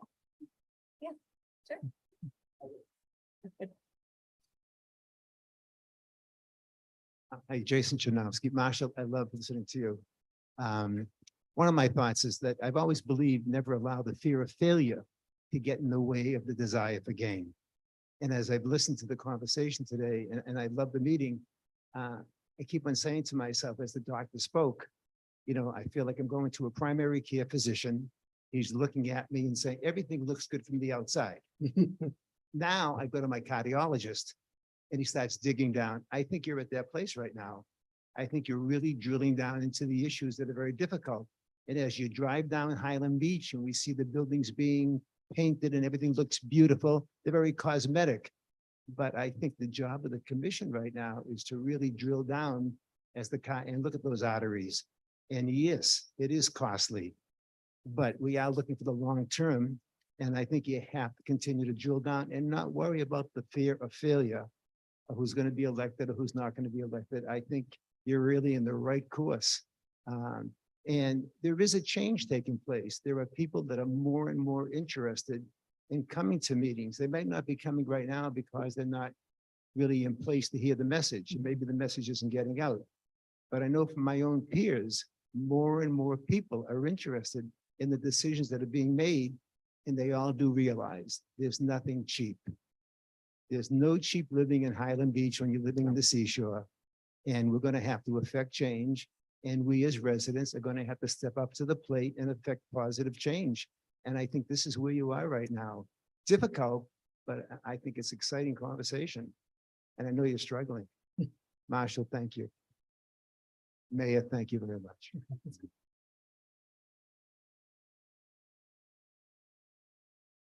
So I think it's good to have the 900 and I really think the inflationary adjustments on an annual basis will really help to at least keep the 900 at the level that we're hoping to achieve. To be honest, I wouldn't object to 1.2. I would like something a little higher personally. So our budget, I think, is 13 million, our operating, a little bit lower. All funds are 30, No, I know that, but what's operating? general funds 22, 24. 22 to 24. I guess, sorry. and that, but that's because we're double duty on fire, right? Because I think before that, it was like 12 or 13 or something like that. So 10% of that would be 1.3, 1.4. I would just, we had the conversation. I can't remember which commissioner brought it up, like, shouldn't we pick a number that's saleable from a marketing perspective? I'm That's looking, what I said. Commissioner Goldberg's down there, does $1 million scare them off? You read that ballot at the ballot box, million, 900,000, no, I could live with $1 million. Now where is that? I'm not sure where that threshold is. But it could be something you want to consider, because once you hit $1 million or more, that's the 7-figure ask versus the 6-figure, and it could be kind of daunting sale job if they think that, oh, they're just going back to the millions of dollars. One will become 10 million, 900,000, you haven't got $1 million yet, so they're still in the hundreds of thousands. You hit $1 million, it could be 10 million to them. Do we have, Well, do it's- we even have to add the 900,000? What if that's not there, right? Because really what we're doing is we're indexing the 300, That's exactly right. right? So that's what we're doing. We are indexing the 350. Or to go back Yeah. at 350. no. Don't get cute. I know. That's what I'm saying, Yeah, this town's pretty smart. They'll read through if we I say guess something if we like. don't leave it at 900, then this whole rationale of 32 years of inflation doesn't work. No. So I think that's another reason to just. I keep it think at people want 900. to see that number. Yeah. A number. Yeah. Yeah, I agree. Yeah, I I agree. mean, I'm not sure that $1 million or 900 will make a significant difference, but I think they want a real number as opposed to a percentage. I can account for the 900,000. Yeah. Do you know what I With mean? inflation, Index, right, yeah. Right, the Yeah. 1.2, you'd have to add something like plus. Right. Well, see, I, but I I- would say it's the scope of services that we provide is why it would be expanded, but I guess talking to you, Marshall, you've indicated that most of our projects are within that 900. So to me, that's kind of a driver of why we would select this number is as long as, because to me, we would never do 3.5 to include the sewer, and some of these other, we would never, so go ahead. Let me just comment on that. In preparation for this thing, a few months ago, I went to the different departments. I asked them for a list of their projects and what they would cost. And he's absolutely right. Over 80% fall within the And what are the 20% that don't? Sewer lining. Okay. Like well more about. They're 900. really big. Between the 900 and 1.2, right? There's. It's gonna be, those are like your town-wide projects that exceed that $900,000 threshold, like all the sewer, all the water main. Our water treatment plant, you've all been through a spectacularly well-conditioned, well-managed. Kudos to Pat and his team. Some point, we're gonna need some water plant investment. Those things start to get dangerous towards $1 million, but we can do a whole treatment module can be done for under 900,000. A lot more than 350, but 900, we can get a treatment module and start taking those big lifts to the next phase. If we want to automate a little bit more, it's probably going to cost more than about 350 to automate the plant, to help us effectuate some savings and embrace some newer technology. So that's a sweet spot for us, because then really it all adjusts. I 100% with you. I do like the indexing. You've convinced me. So it really works to keep that number moving with time. Yeah. So it doesn't get old, doesn't become an old number. What about our water lines?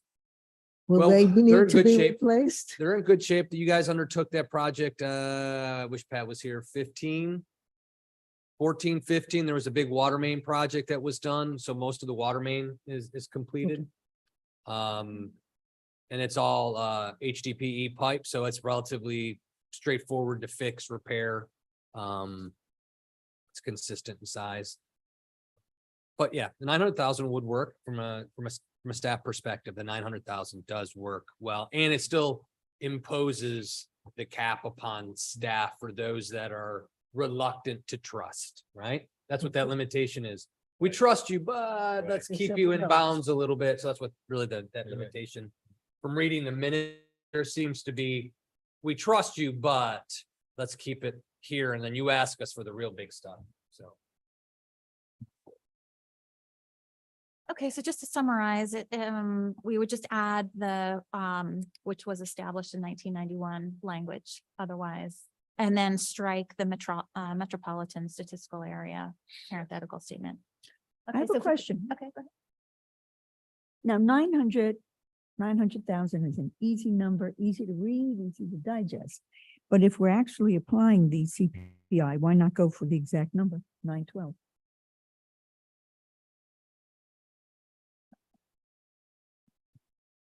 I like the round 900 personally. Okay. It's, If I'm Good. gonna round, I'd round to 950 instead of down.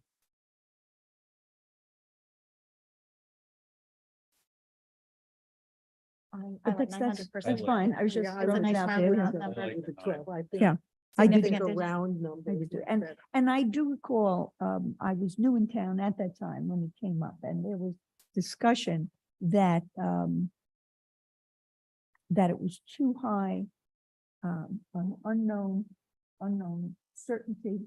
And, this captures both. So I think that this is going to be appealing, understandable, and will pass. Okay, so we want to go each one by one. Go ahead, Commissioner Goldberg. I would move this forward. In accordance with the discussion and with the additions and changes that the mayor has made. Commissioner Peters? Oh, I agree, but I think it's worth noting that if we had agreed to $1 million, John Ross would have backed it, which meant his blog would have said yes. There was a number that he wanted, and I think it was $1 million. And he said, he would have said yes, but that's at this point irrelevant. He's not here. So yes.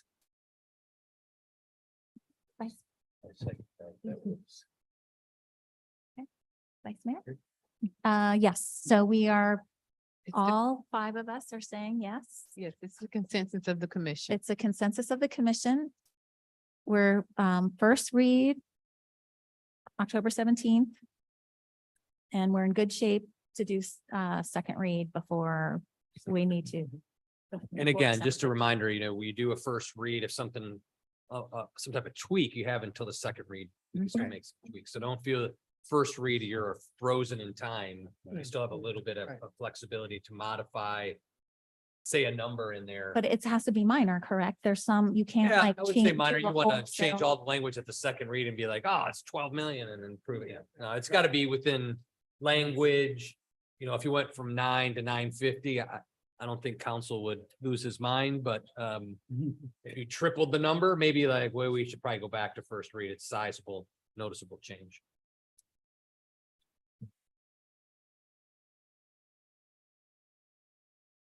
Okay.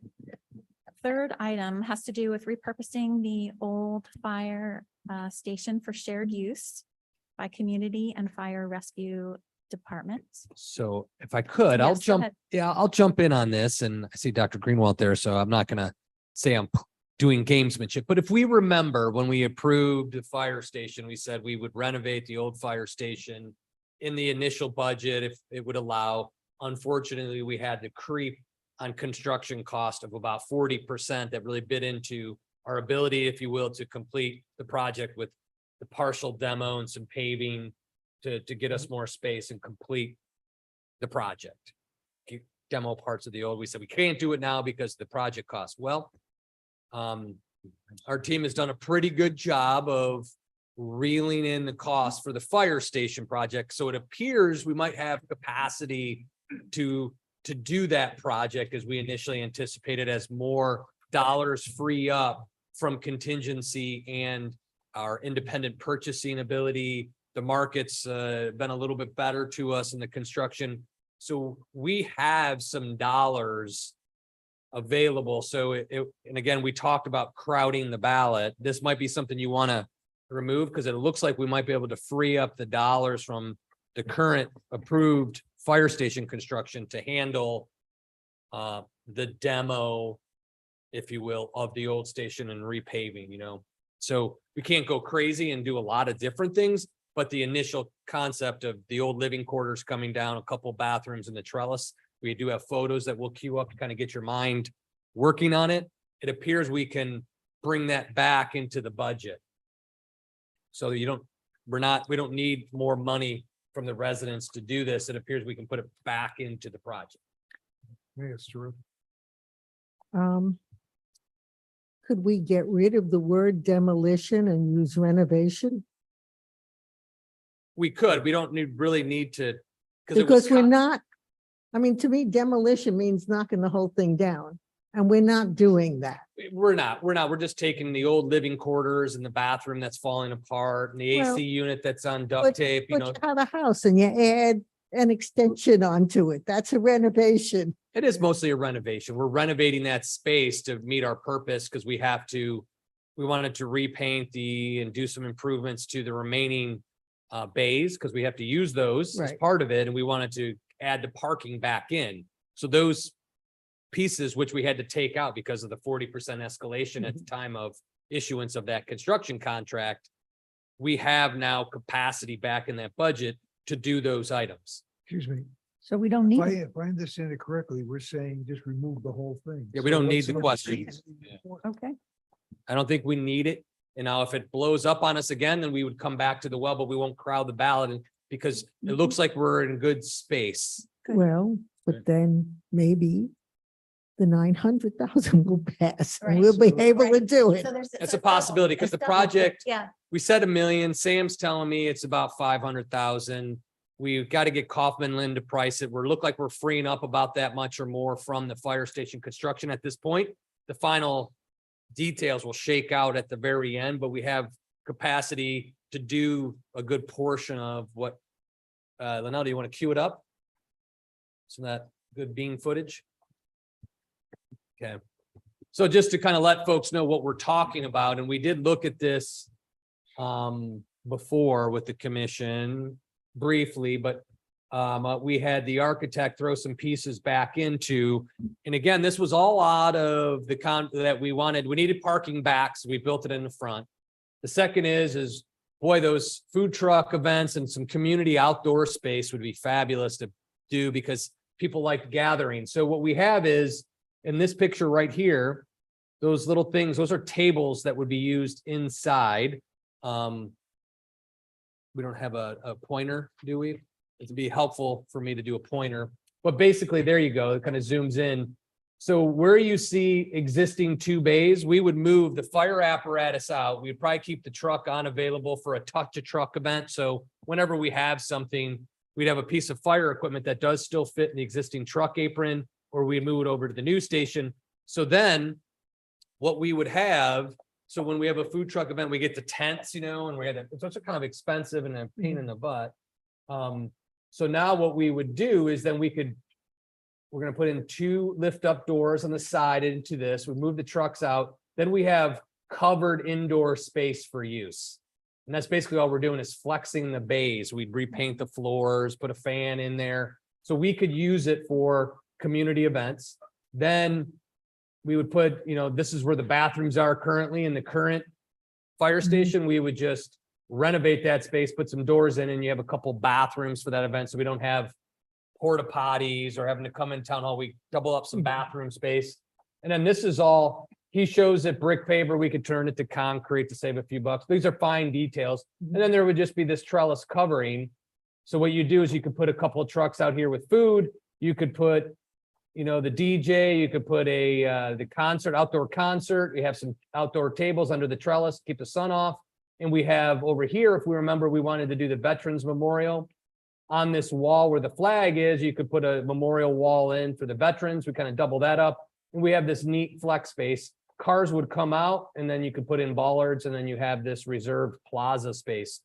And again, that's basically, once you demo it, it's just filling that space back in with either concrete or whatnot. So you see here where, you have this little thing, but you put the trucks here, they're a little bit oversized. The scale's a little bit messed up. But again, we now have indoor, outdoor, sun-shaded space with bathrooms.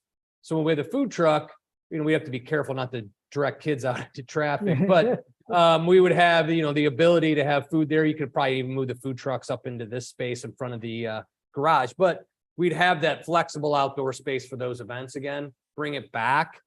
And we could, in the winter months, do an outdoor concert. Here's a good one too, where, these doors would roll up, the equipment would come out. So now you have covered space, slightly AC'd. We could come up with either put a split or we put in some fans, but it's cooled, covered space. You can go indoor, outdoor, some seating here for a little concert, standing, walking, mingling space. So it gives us that outdoor space back that we used to use the parking lot. Again, Sam is saying, his back of envelope is, 500 grand to do this, maybe a little less, maybe a little bit more, but it seems to be falling into our savings on construction materials and eliminating and value engineering through the construction that we're able to fold this back in. So that's where we're at. But again, so this is kind of, we've been talking about, I just wanted to show some more pictures of it. I think it's kind of neat. I mean, there's still some fine tuning. It needs some massaging, of course, but this is generally the concept that, we had a station there. We don't need two stations because that space is going to be underutilized. It's falling apart. It's below the floodplain. It's not really a usable space in the old station. So it's to get rid of it, put some parking back in, and then we have this indoor, outdoor space for whatever the event, could be. We do, people come in here for indoor concerts, but I bet you they would enjoy it just as much to go hear a little concert outside in the shade. I think it'd be kind of neat space with some bathrooms, and kind of works out well for us to have kind of like a park, like an adult park, where we can all get together and hang out, and do a lot of community events there. I think it's a good space because you can walk to it. Yeah, I think it's a great idea. And if we can fit it in with the current budget, if you're pretty confident that we can do that. The then- numbers are coming in better than I thought. Usually you could shake out, 1-2% out of a project over at, but they're saying it's a bigger number and they don't anticipate, or Michelle's not anticipating from Kaufman Lynn gobbling into that space, into those dollars, because they were pretty conservative, because when we did that estimate for the, $8.5 million, there was a lot of guessing going on when we put that in place because the markets were in Right. flux, how much is steel, how long is it going to take to get windows? And we did a procurement process. So everything we're buying of size, we're not paying 6% sales tax on. So that's starting to free up a lot of dollars. They're finding that what they estimated for one type of item isn't necessary. We're pulling some materials out, changing them for more value type space. So we're starting to work out that we could put something like that back in. Again, I just wanted to give visuals to it. I know there's a lot of, I can see everybody's eyes are like, well, you could tweak that. Well, of course. We'll work through all of those fine details. It even fits in under the old 350 limit in case there's a little bit of a gap. You could start taking stuff off that it would get it into, even if we didn't add the trellis in the bathrooms right away, left it stubbed, we could at least put the parking back in and we don't have to put the roll up doors in either. We could stop the project enough to get going, then to come back and think about what we want to do. But I think from what Sam is saying, you could do both of those items. Door suppliers, or the prices on doors are coming back into line. And that's not that fancy. The bathrooms are pretty basic outdoor bathrooms with doors, and it's right where the plumbing already is. So you don't have to run new lines. So it's, and then painting the old bays is, relatively inexpensive to Well, paint. we would do that anyway. We were going to do it anyway, but we could, do it and, put the logo on the floor, paint the ceilings up. So it's a little more, so when you do go into the space, you don't feel like you're in somebody's garage. You feel like you're in Mhm. something clean and neat and tidy kind of. That would probably come, as we get closer. Sam's working on this now, so I'll bring back multiple renditions. So this sounds like we can probably move this out. And we'll start working with Kaufman Lynn to see what the pricing in. It would basically follow in sequence. As the construction is ending, they're going to do this because the parking lot that remains is gone. So as they start doing site prep, they're going to go in and do demo and tie it together. So it's naturally, as the last step of construction of the station, that earthwork on the side to return the parking lot and the grass space would be when they would do it, because it's just oversimplification on a smash and grab. But basically, that's what you're doing It's just smashing the old building down to a point where because there's that wall, it's not like we're reconstructing. That bay is separate from the building. It's like, Right. so everything attaches to it. So once you clean it off, it's just a matter of dressing out that and, stubbing up the old bathroom Yeah, 'cause floors. when you go in now, you go in and then you go into a doorway that takes you into the living quarters, Mhm. basically, and the bay is separate. Right, correct. You have to go through a separate hardened Right. space door. So that's a freestanding 2-bay whatever structure, if you will. So then, probably the most expense to what I just showed you was cutting in those roll-up doors on the Roll-up doors. side is probably the most expense. Demo is relatively relatively, if you will, on a construction, and knock something down. Well, yeah, because they're mostly what you're knocking down are interior walls. Mhm. So- We're taking the roof down, everything, but once you hit it, it's collapsed, scoop it and get rid of it. But if we can get a referendum off of this ballot, Mhm. I think we need to do it because I think 5 is too many. Yeah. And this seems like an easy one Yeah. to get rid of at the moment. Yeah, I agree. I would be in favor of I removing it. agree, yes. Yeah, I agree too. God. Any public comments? Good.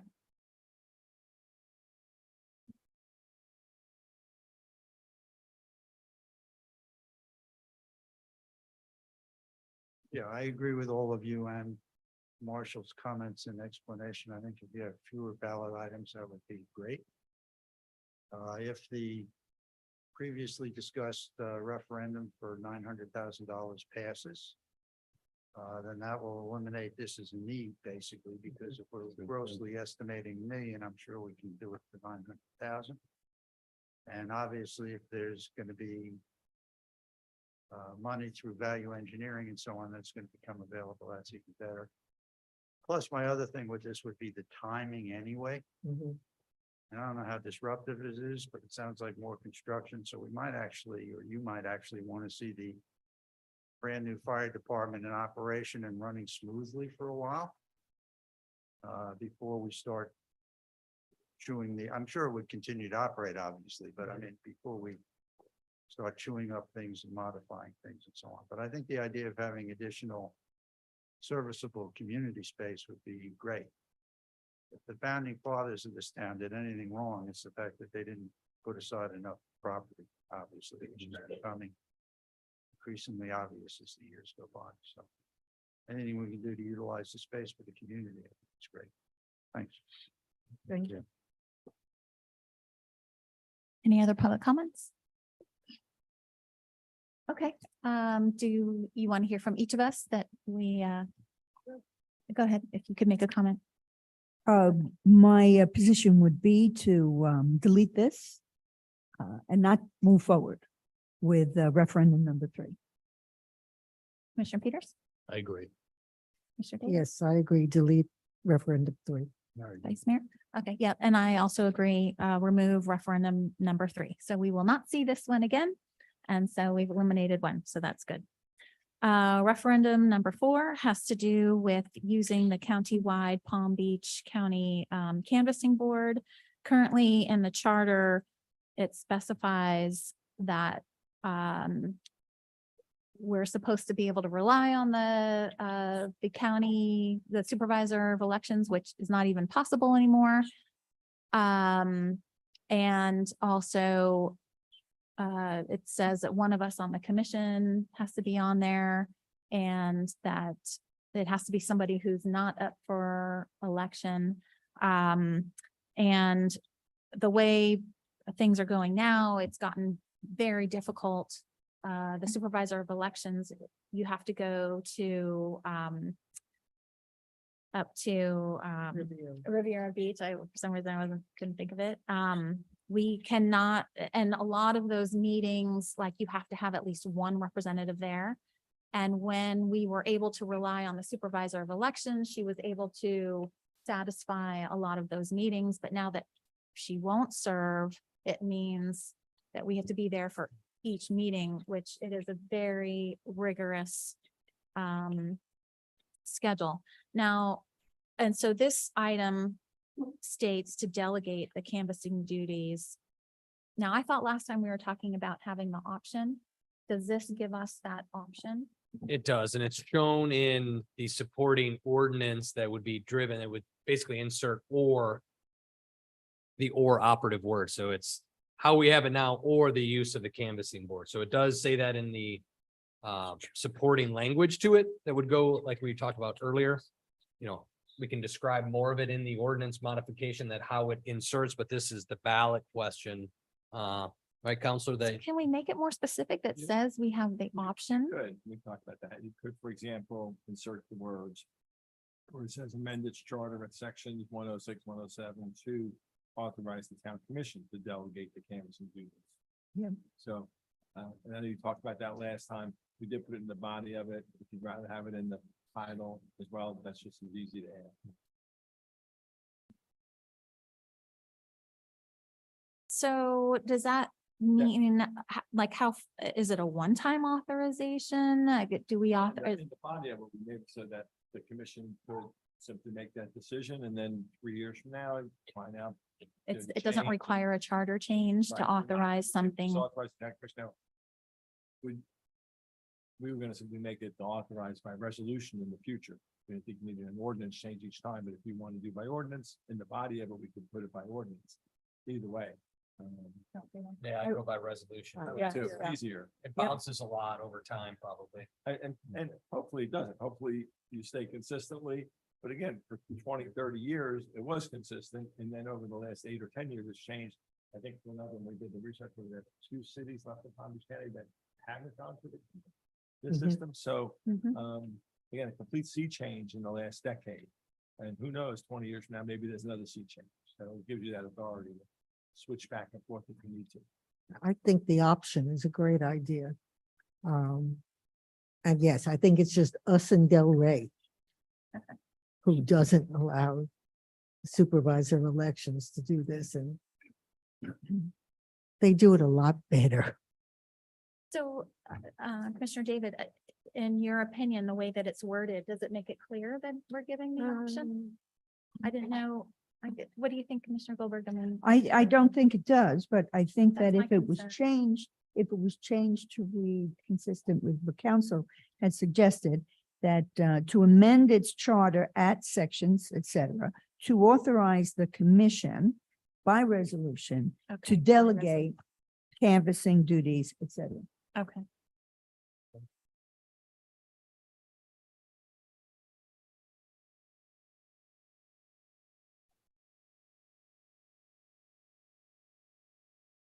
That would only be for the municipal election, not the, any election that runs concurrent.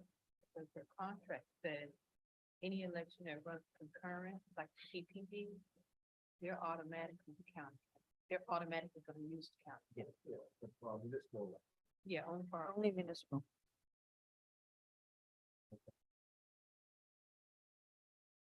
Because we don't Yeah, have to it's do it confusing. for if it's not municipal. Not involved. So that you guys are good with that. Yes. If you guys think that that So makes I, it clear. I would suggest, my position would be to move forward with that language. Should we, any public comments on this item? No. Commissioner Peters?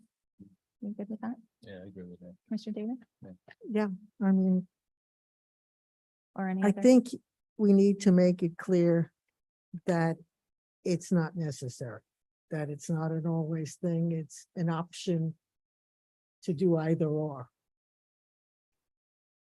That we're not giving up anything. Because I think keeping control is important to people in this town. So we don't want to say we're giving away control of something. It's just that we're saying under some circumstances, it's much better to have the supervisor of elections do it rather than us doing it ourselves, which is very inefficient. And do you think the wording as modified accomplishes that? Or is there I some think it needs to be modification? modified. I'm throwing it back. Okay, go ahead. A little bit more than what we're Yeah. suggesting? Yeah. You're gonna read what I currently have, Sure. and then it shall the town of Highland Beach amend its charter in sections 106.7 and 106.8 to authorize the town commission by resolution to delegate canvassing duties to the countywide canvassing work more efficiently than municipal election. Does that cover it? It authorizes the commission by resolution to. Yes. But that doesn't say either or in it. It's authorizing it to delegate, but it doesn't, Doesn't say you could take it back if. Right. If you, would it be done on an annual basis, on a biannual basis? I mean, if it's just a resolution, there's no reason why you can't do a resolution every Biennial, year. we can explain all that. Yeah. But how much do you Okay. want in the title, I guess, is Yeah. the question. I guess part of it is I want people to understand we're not giving up our rights. We're not giving up control. We still have control. This is an option. So do you want to add the words or retain? So it's Yeah, authorize the town commission by resolution to delegate or retain. Yes. I Or think that reta- I would think or actually, retain. yes. Because I was thinking of the word Fixes option, it. but I was worried about putting option in there. But yeah, I think that is better. That works. Yeah, I think that is better. Yes, because I think that more clearly says it is an option. I never thought I would be a political animal. Trying to think how other people are going to look at this. So you're just gonna add or retain Or retain. canvassing duties. I like that. I like that a lot. I think that- Vice Mayor? Good. You're good with it? Yeah, I like that with the changes that were just discussed. And just to reiterate, this requires two readings, correct? Correct. So October 17th will be the first reading, and then hopefully we'll have the second reading, and we will be well in time for mid-December. Okay. Okay. The fifth. We Oh. need to Can I take? to that? vote on this and say Oh. that we want to go or did forward. we just do that? You can do it. Just ask them, get it. I thought we did just go through each one, but Okay. we can do it again. Go ahead. Yes, I would move forward with this referendum ballot as recited with the change of to authorize or retain. I agree. So do I. Agreed. Okay, Can I take the last one? sure, go ahead. Okay, on the last referendum on salary increases for the commission, basically, we're talking about taking the 20 years ago and just putting it in today's dollars. So it's basically the same thing and just adding the index going forward.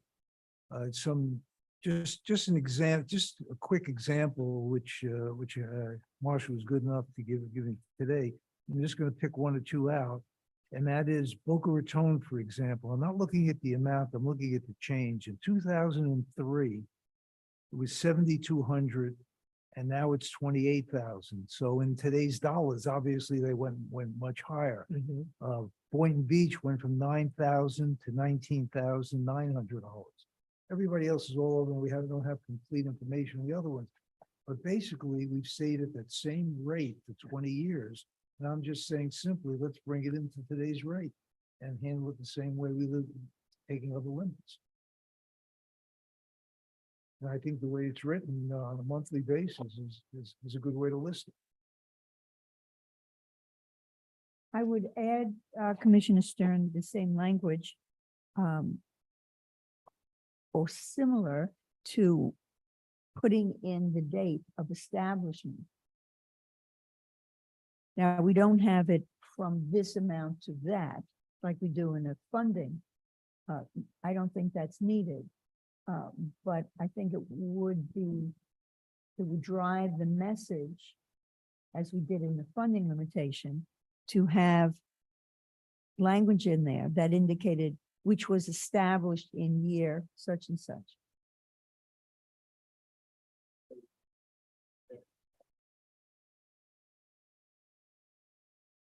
Yeah.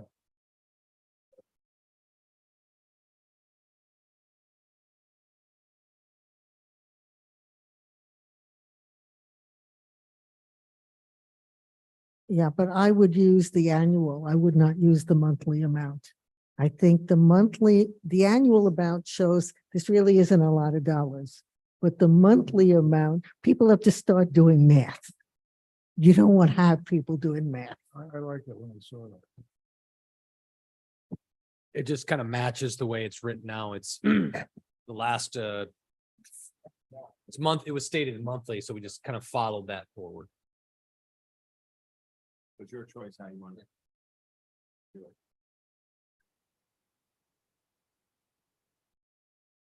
I think this is too much of an increase, personally, and yeah, I don't know, I just, so we were provided, the, annual, amounts that are for different municipalities, and they're all over the place, but the ones that are higher are larger cities, definitely larger cities. I think I just think it's too much. I mean, I think what I could be in favor of is current salaries adjusted annually by inflation going forward. I know that we missed out on the 20 years. Or I would also be in favor of just removing this item, to be honest. The other adjustment that we're making for inflation, to me, that has to do with us governing the town and what's, good for the town. And it doesn't really impact budget, raising the funding limit, because if we're making the right decisions, hopefully the residents would be in agreement with us and approve, but by changing these salaries, and I think also the timing is bad as well. This is probably one of our most expensive years. Mhm. We've got double duty on the fire. And this is like a huge percentage increase. It's, almost double. It's pretty much almost doubling. So I just don't think that It will. isn't doubling if you look at the annual amount. Commission goes from 12 to 14.4. That was that's- last year's. No. That was that's last- the that was just a- amendment. There's proposed. Yeah, but that was from, that was last year's. What's being recommended right now, commissioners make 1,000, so it's going up to 1,832. So that's an I- 80%, 83% increase. I think And- that's way too much. Yeah, I and, would not and go along yeah, with and that. so, and It's way I too do much. think it is, I think it would have to be, I think we should show it on an annual basis. What the salaries are. I wouldn't have a problem with 12 to 14, but I That would was have a last problem. year. Yeah. So that was So- what that was, I think, I guess I don't remember it being that way. I thought think it was the last separate. ask. I kind of borrowed the data I found online from the Coastal Star. So I borrowed their research data from last time, and then Right. I had Skender call around to see what was it before they made those changes. That was 21. I think that was our last bite at the apple was in 21. Yeah, I mean, So- I mean, this is a hard issue to give Right. yourself a raise. Right. We're all up here. I know we're not looking for the money. We're here for good purpose. Yeah, I feel the same way. And this is election. I want our proposals, and if we can take this off and give less. I mean, maybe in the future, a little percentage. I don't know. I think one of the issues last time was that we shouldn't be able to give ourselves a raise and that it should take effect after each is reelected. Okay with me. Because that was one of the questions that was brought up. I mean, it's hard giving yourself a raise. I mean, you're just like. But I rather have our propositions or. Oh, I would proposals. absolutely. Right. If I'd we can rather have make the it other simple, ones pass. Yeah. And if Right. this is gonna make Right. a mess on it, Yeah, I Right. would rather get rid of it. Yeah, like in my opinion, the most important ones are the ones that we have, the, that we've already discussed. Mhm. And so if we eliminate this one and the one that we already discussed, we eliminated, we would Okay. end up with three, Three. which Yeah, I think is a good number. And I am concerned that a ballot question about our own salaries would really distract from what are really the Right. important Right. ballot questions. So, I respectfully disagree. Okay. I would be willing, from my point of view, to look at the size of the increase off the base. For example, instead of making it which is almost double, making it half of that. But I think that the numbers and what's happening in other towns based upon the same period of time, this town has not moved in the same direction. And I think it's important that we do. And so I feel strongly that it should remain on. That's my position. I'll comment on that.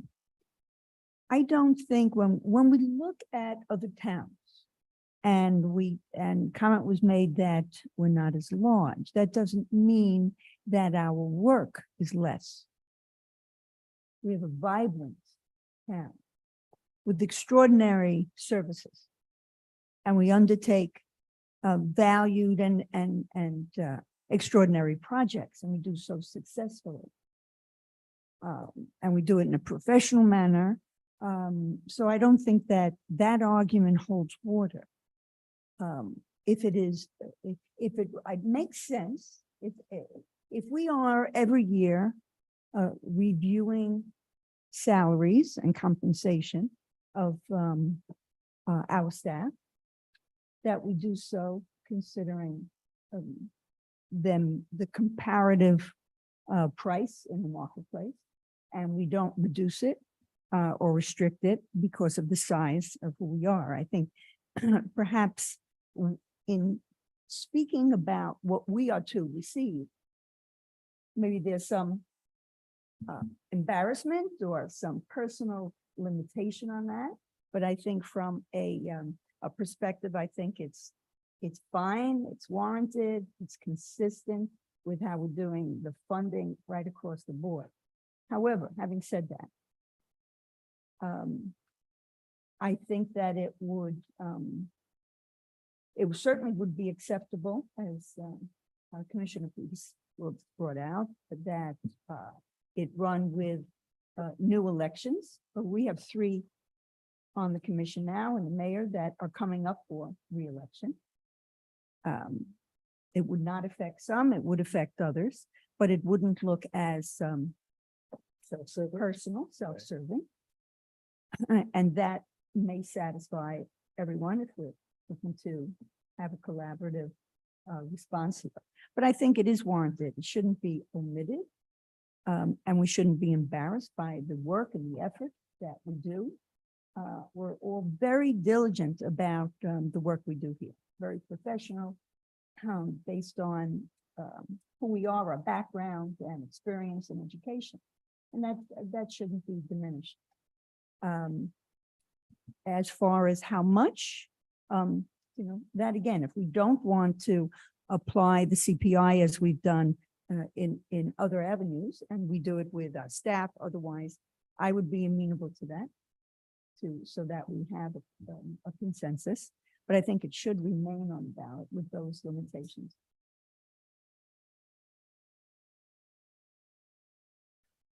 I think part of the problem would be in the amount of wordage and how you explain all of that. And I'm not sure that you'd be able to get that across in the ballot language.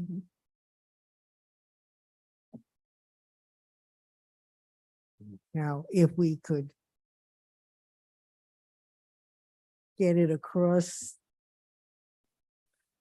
in the actual ordinance that would go to revise the charter, that would be different, but I don't know how we can get all of that in here with the limited number of words that we have.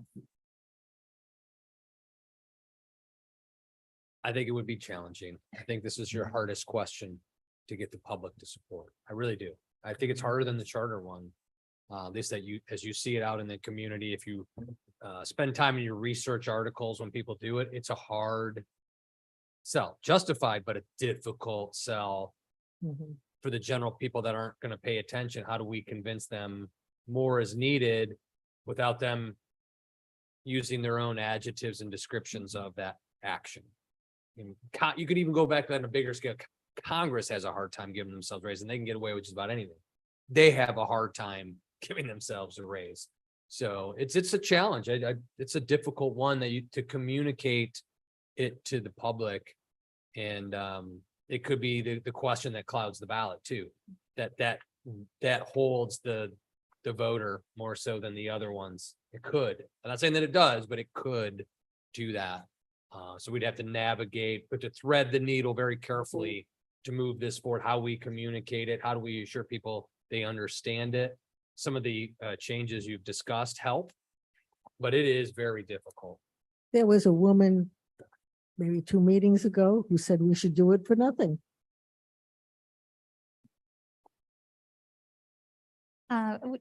Ready for a public comment? Yeah, come on up.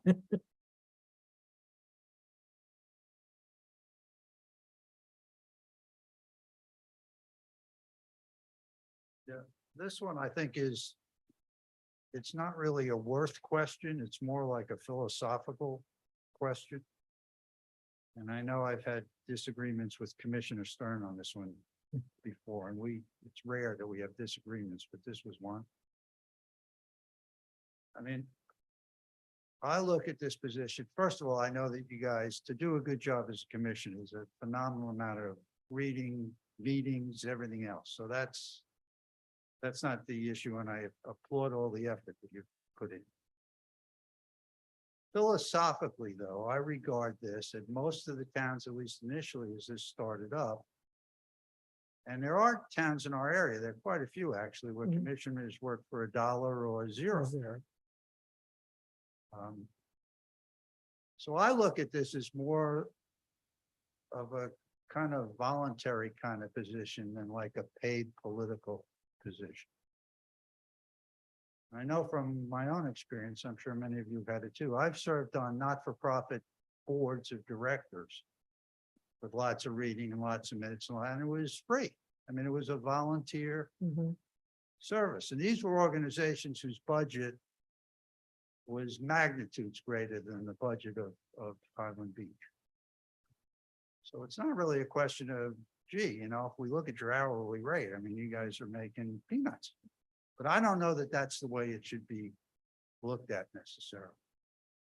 I think, as was pointed out by a couple of people, this is going to be a tough one to pass.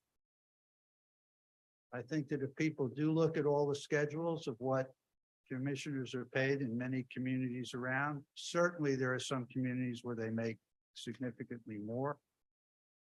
Communities roughly of this size, guys are okay. Relatively speaking, I'm sure you can find some higher and some lower, but are relatively okay. So again, whatever the rights and wrongs, and one can make an argument on both sides in terms of compensation. From a total budgetary standpoint, it's a rounding error in the total budget. I mean, what you guys make. So that's really, I don't think, the issue. It's more the one of the perception and the optics and all the political stuff. And I think that there are a couple of really important financial things that I would, and I think from the discussion you would like to see pass this time. Namely the sewer project and the $900,000 limit. And I think the fewer things that are financial that you have to distract from those. I'm not a political savant or anything, but the better off we may be. So that's, for whatever it's worth, and obviously there's some, David's giving me the eye over there. But, so there's gonna be some difference of opinion, but But that'd be kind of how I look at it. And if you haven't already, you should really look at what other towns are doing. In the bigger cities with big budgets, yes, they pay people more. Some of the smaller places are kind of in line with us, or we're actually on the liberal side. And there's some places where the people, I wasn't here 2 weeks ago, but if somebody said, how come you're not just volunteers? There are places that still maintain that. One of the things that was brought up, and then I'll quit because I'm talking too long, at the Charter Review Board, when we were talking about this and it went on the ballot and was defeated, I had made the suggestion that in doing my research, there were a few towns. Most of the towns, as it turns out, the commissioners can just vote their own salaries. I mean, that's how it works. But a couple places I found what they did is, yes, the commission could vote their own salaries, but it didn't apply to those people who had voted for the raise until they were reelected. And I brought that up, I know the last time with Doug. He didn't like that idea because people could end up being paid different amounts of money. Right. Because some would have been there longer and this, that, and the other. And I didn't think that mattered because, I mean, in business, you have people, depending on seniority and everything, are making different amounts of money at any one time, and then it levels out. But anyway, that would be a consideration, but that's, for now, my personal feeling would be I would just put it aside and look at it another time. Thanks, sorry I took so Thank you. long. Oh, Thank, it's a good perspective. Yeah. And I mean, another way to do it would be to have it start at a date in the future. So instead of starting right away, say it would start in 2025 or 2026. Right. But I think that it takes away from the things we really want to pass. I would take it off the ballot this time. I agree. And we can always go on the following year. That's a good idea. Are we ready to go one by one? Commissioner Goldberg? I would keep it on the ballot, move it forward, however. I would revise it to be a lesser sum and apply to, how was it phrased, new election?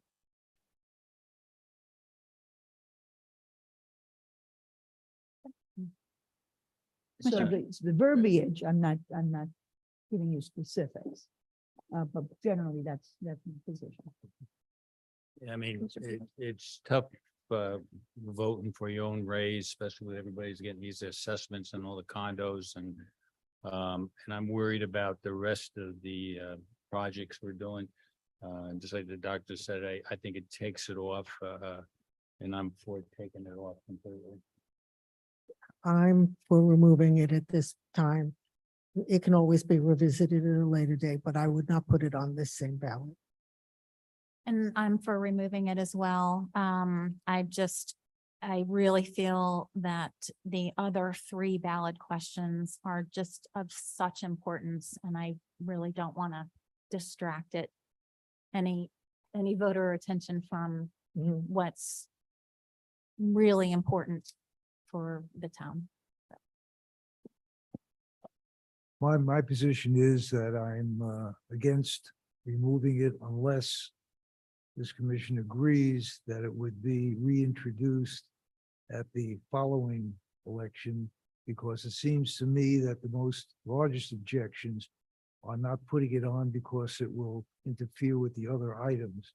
So I would be amenable to just reintroduce it the following year and I would like to remind the commission that this proposal is probably about over 3 years old, which came from the Financial Advisory Board as a recommendation. And it was the same problems with the people sitting up here not wanting to vote for their own thing. And I'd also like to remind, there was discussion about taking the $25 little amount from each committee member, which some people on that commission at that point wanted to do, which I thought was ridiculous, but that didn't pass. So from my perspective, if this commission would agree to reintroducing it, then I would be amenable to that. If they don't, then I just will vote against the commission at this point. We have a majority for removing it, so do we move forward with that? There's no consensus, so it's not Agreed. moving forward. If you would need a voice vote, we can get a voice vote just to confirm. But I hear 3 no's, 2 yeses. Yeses have some tweaks, but the majority of the commission is to remove it at this point. Is that correct? Yeah. Yep. So we're. Okay. doing- Okay. Okay, so we remain with 3. Mhm. They will come back on the October 17th meeting. Mhm. They will officially be first reads, and we are in good shape for the supervisor of election deadline, correct? Yeah, we're good. Okay. We're good. Good, good. Okay, great. We're not always gonna agree, right? So it's a healthy conversation and one of the rare times. where You we're- can't always be right. That's right.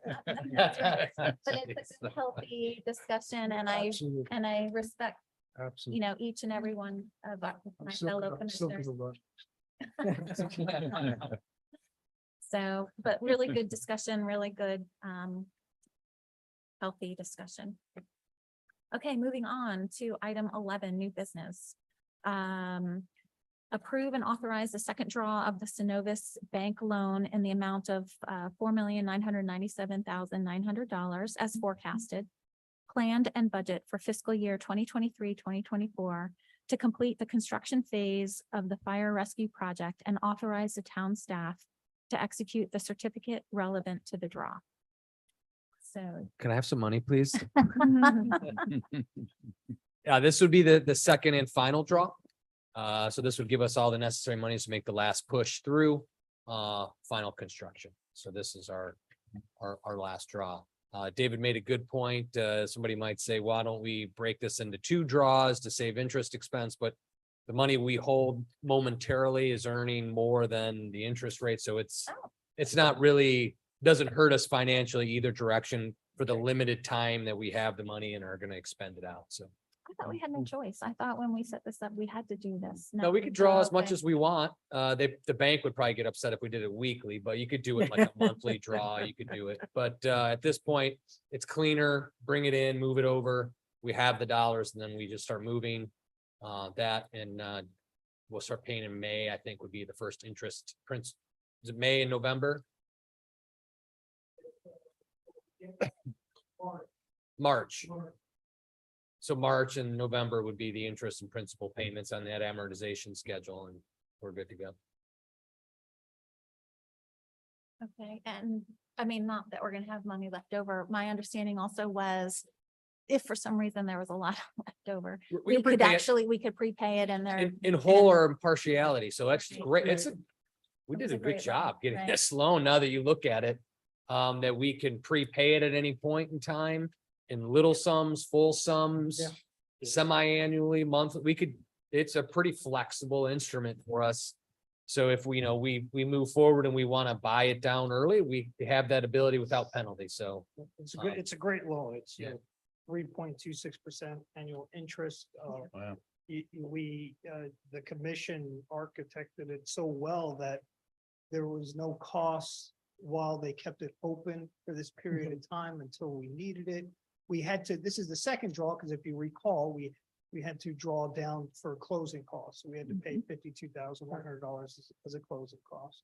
And Synovus Bank has been great to work with. And we do have a hard deadline of, I think, December 31st. If we don't draw it down by December 31st, our option to draw it down ends.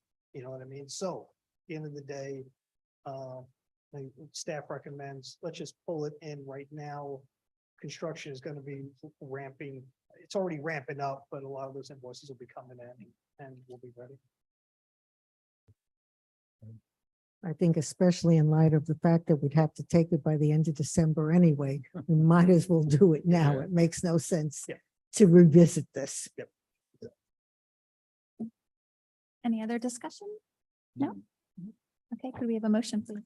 I move that we authorize the second draw on the Synovius Bank loan in the amount of $4,997,900. Certainly. Do we need a roll call since it's a lot of money? Yes. Yes. Vice Mayor Stern, Yes. Commissioner Goldberg, Yes, Commissioner Peters, Yes, and Mayor Moore. Yes. Motion carries. Thank you very much. Resolution number 2023-029. A resolution of the Town Commission of the Town of Highland Beach, Florida, expressing support for the extension and continuation of the Palm Beach County 1 cent sales tax to fund local infrastructure projects through December 31st, 2036, providing an effective date and for other purposes. So this is, we had mentioned it briefly at our last meeting that this would be coming forward. Several municipalities are all in this process to express support to get these dollars in to help us with capital expenditures and critical public safety equipment. So it's a good source of revenue for us to fix things, if you will, and buy the specialized equipment. So this is to express your support for that, the county to place it on the referendum again. Put it out to the voters, not that you're approving it, just that the voters should be given this option and that you're in support of the voters getting a chance to reaffirm this program here in the county.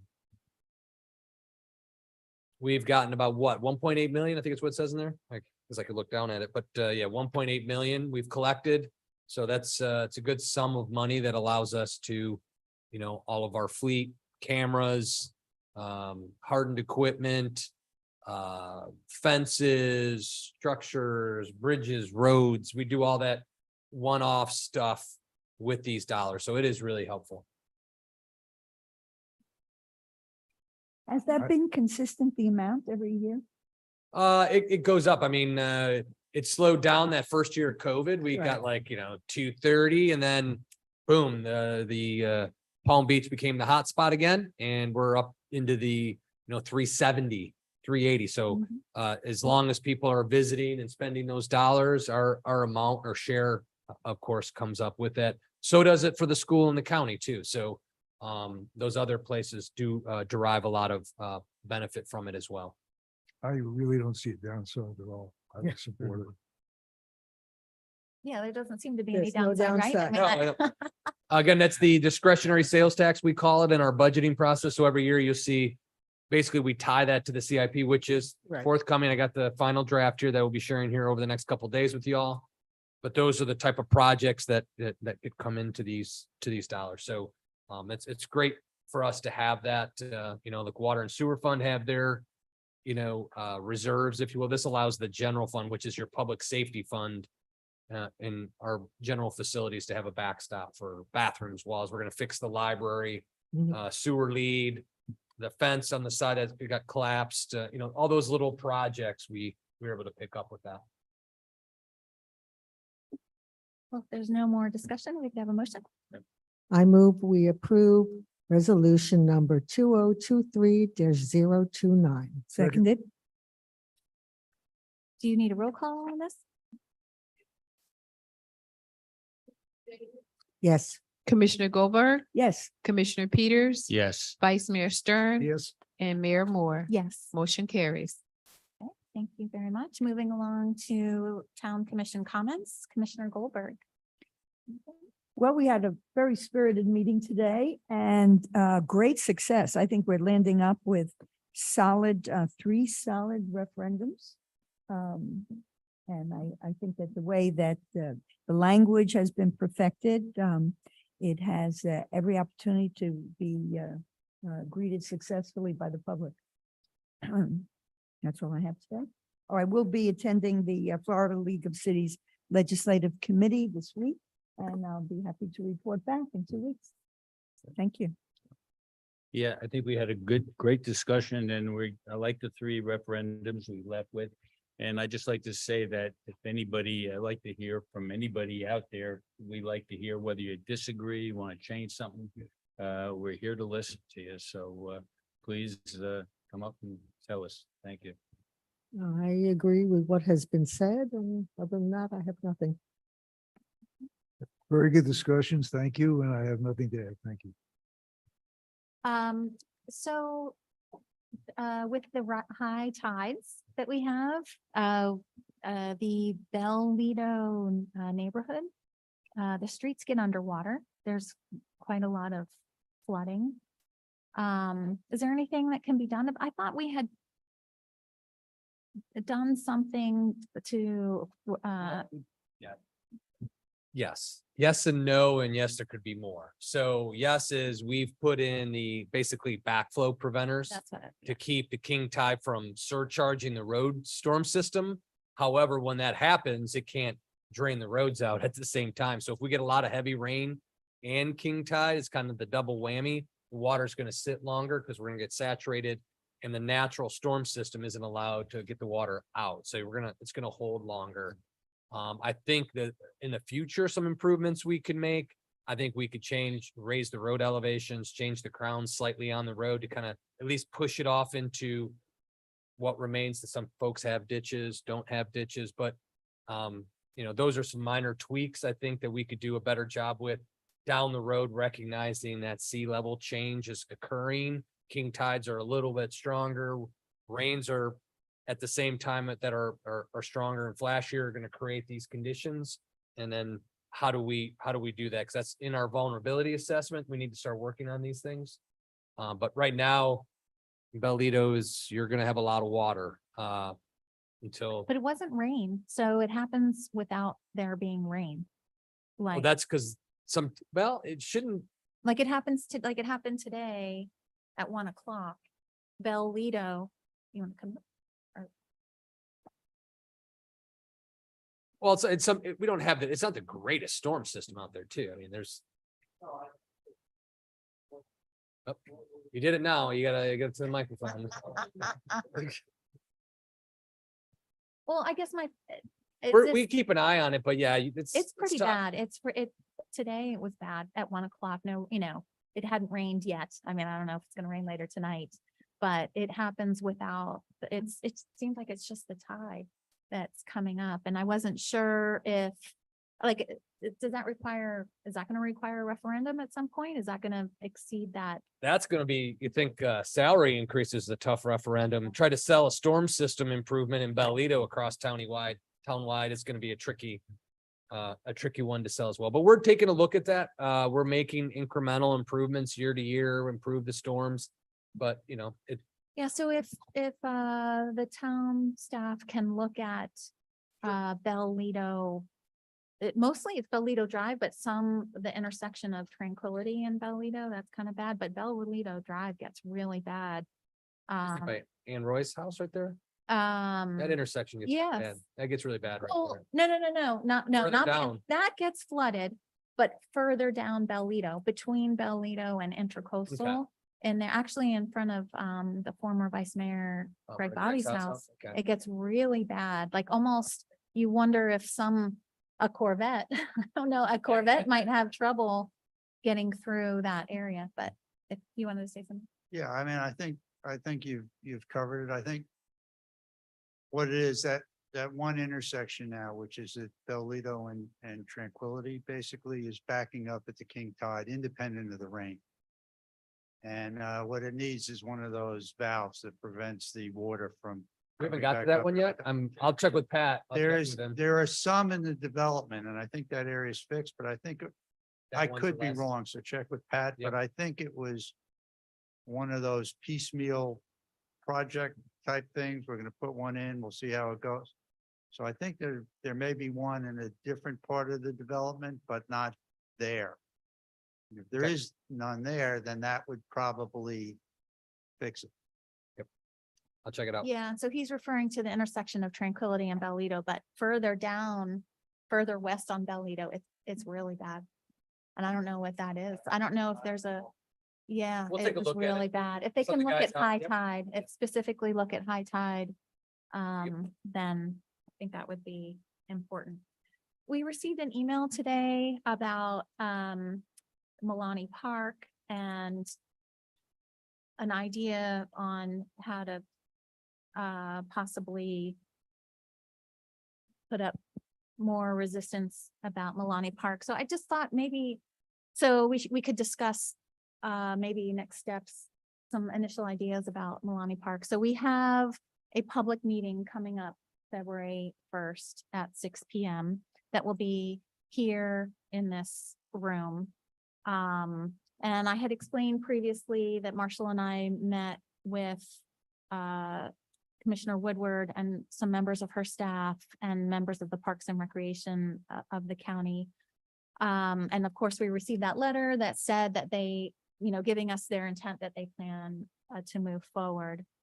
I guess I'd like to discuss, like, is there anything else that we want to do in addition to this public meeting? Yes. I guess some other thoughts. So I can tell you in this meeting, when we raised some of the same issues that we've raised in the past about concerns of unsavory characters being there, or parking, like some of the same issues that have already been brought up. The county and Commissioner Woodward had responses for each of them.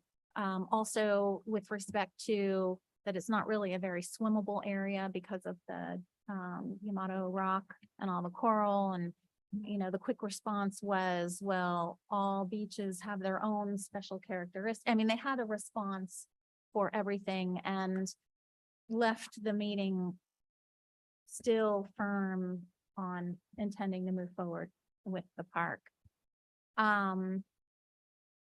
I think the public meeting will be an important arena for our residents to express their opinion, because I believe Commissioner Woodward does think that she has local support. So I think that will be really critical for people to come out and really share their opinions about the park. I think we need to come at it from a different angle than what we have, than some of the things that have already been raised. I mean, I guess I wonder, they have so many other high priorities that the county needs to address. Affordable housing to me is a big one. And I don't know, suggesting that, if they were to sell this land and make a lot of money and then purchase less expensive land elsewhere within the county and have, do more towards that affordable house, like something that would kind of in an indirect way, I don't know. I don't know what's the best way to approach this, or, what do people think that we want to do going forward?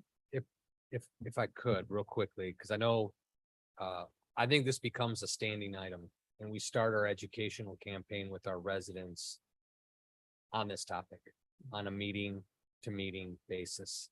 Because I think what we're going to find is folks are going to come to that February meeting.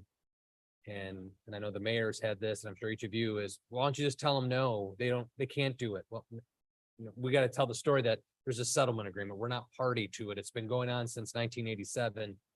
I think we have to tell the backstory to our residents and even some of our newer residents that, hey, it's not that simple.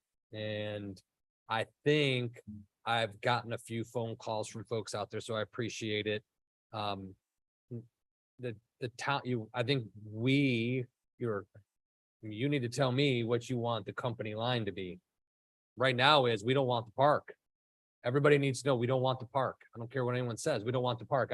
You have not instructed me to say the park is a great idea, do something. So I think that's what we need to start forming on a regular basis as a commission. You meet saying like this, don't want this, do this, don't do that. And I think we do that and also have an opportunity to tell the story. What is the settlement agreement? What are the 40 conditions?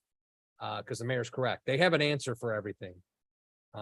Similar to the email you received, they have an answer to that. Yeah.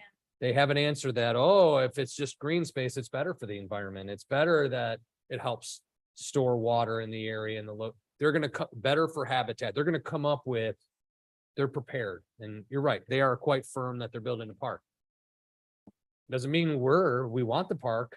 You're communicating that. So I think we need to start holding as a standing item and talk about it from meeting to meeting. So if something comes up, somebody reaches out to you, because I think that it's going to ramp up for each of you.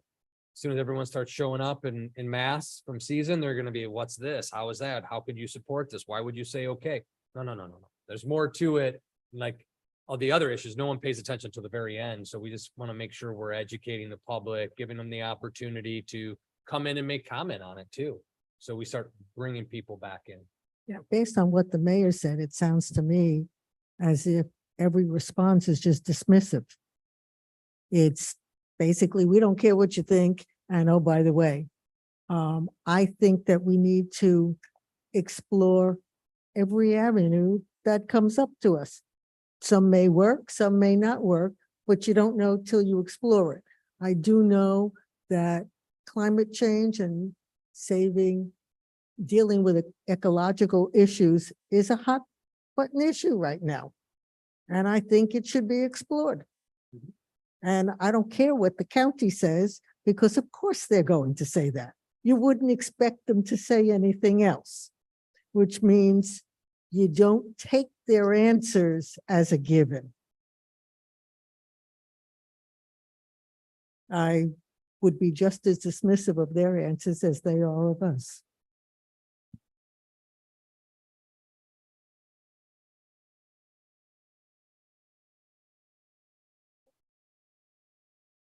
Building on that, what steps, or should we, in subsequent meetings, be building on efforts that we can take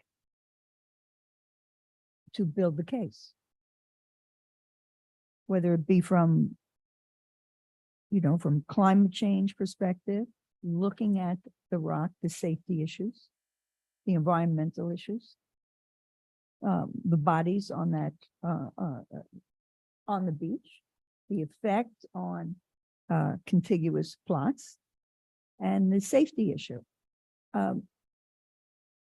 They may be making these comments with regard to the modification that they're willing to make, but it's my understanding from what the mayor has reported that they'll make those modifications with the condition of giving up certain amount of the elements that they were supposed to satisfy in order to do the project. So if their feet were held to the fire, what then? What would happen then? Would there be a direct environmental impact in Highland Beach because of it? Under today's conditions, not when the, was it 20 years ago when the settlement occurred or more? So what steps, and we can explore that, what steps should we take as a town to build a case? Do we need further studies? Do we need environmentalists to come in to give us, to educate us on this, on what the conditions are today? So I would welcome the opportunity to have this on the agenda every week to see what we can do about it and to continue to explore it.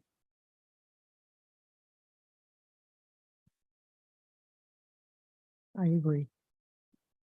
Commissioner Peters. Yeah, I like the mayor's thing there. Maybe we have to find another avenue. I like that. If they sell that, you get the affordable housing people to say, hey, we can have that money and go somewhere else and build. Some of these ideas are great. If you get all these institutions, these areas to back you and promote it. And plus going after our county officials in there, I mean, they're not gonna get Highland Beach's vote next time election if that park goes in there, and I'll be one of them to make sure they don't, in the lobby. So I think that's a great idea. We gotta look at another avenue to do this. Vice Mayor, may No, I come concur. here. Okay, so I think we're all agreeing to have a Milani, we're gonna have a lot of standing items on our agendas, but no, I think this will be good. We can brainstorm what we can do as a group to come at it at different angles and also help inform people about.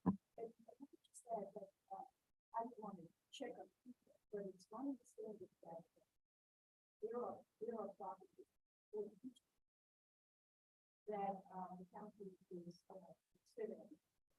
some They're self-employed. They have the property.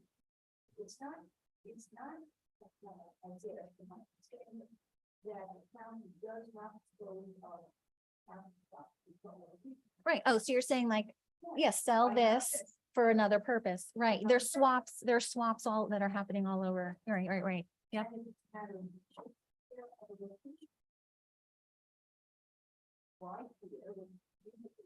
It's the whole. Okay. Well, good. I Well, got my exciting. marching Yeah, orders. It's exciting. Okay, good. We'll move forward with that. And that's all the comments I had. Town attorney, anything else? And then echoing and everyone else said, this is a great meeting, very productive. I'm glad you got the ballot language squared away. So looking forward to presenting next meeting. Town manager? Yeah, just a special topic that we're working on. Based on comments from the employees, we have a 457 program that employees can contribute to. I have removed as a compulsory member of FRS to the 401k plan. So ICMA used to be the gold standard, if you will, for those type of services for the public sector. ICMA has been sold or converted to this Mission Square. Services have fallen off. We're paying exceptionally high fees, management fees and whatnot. So we are moving forward with a fiduciary that's going to step into the role of basically bidding out and evaluating on an quarterly basis our retirement programs offered to our employees. And what they've been able to do is 75 basis points less than what we're paying. We're paying extremely high fees, even though we're not a big program, extremely high fees. This company for a minimal fee goes out, builds the RFP, evaluates what's offered, screens what is offered to make sure it meets a series of standards for performance. A lot of the stuff that's currently offered to employees doesn't meet their series of benchmarks. They have whatever 25 billion in assistance, but they're a fiduciary, so they don't make money basically on us making money, but basically we pay them a fee to do the RFP, make sure the employees have the best possible options that are appropriate. So we're moving forward with that direction. It doesn't cost us much. It's $15,000 and we'll probably lose 75 basis points on our program for fees. So that works really well for the employees. It pays for itself and it allows us to get out of a poor performing series of retirement options and a provider that it's lost its core value and its core mission. So we're gonna be moving in that direction. They do a lot of, they do West Palm, Lake Worth. They do a few other municipalities, but that's pretty much their business is all the public sector and helping them bid out. So ICMA or Mission Squares, it's called, could bid on it, but other companies will have to bid. So we'll aggressively get the best for our employees for their retirement options. So just wanted to let you know that we're moving in that direction. We're really pleased with what the fiduciary could do. After meeting with them, I moved money around immediately, not knowing that some of the funds that are currently offered are poor performing and have been for years. And they come at high fees. So we're going to take care of that for the employee, help them manage it a little bit better. So that's good. Well, I'm totally in favor of that. Yeah, so- Absolutely. That's great. Yep. Glad that That's all I got. Thank you. Okay, well, with that, we adjourn. It's 4:17. Thank you very much, everyone. Really appreciate it.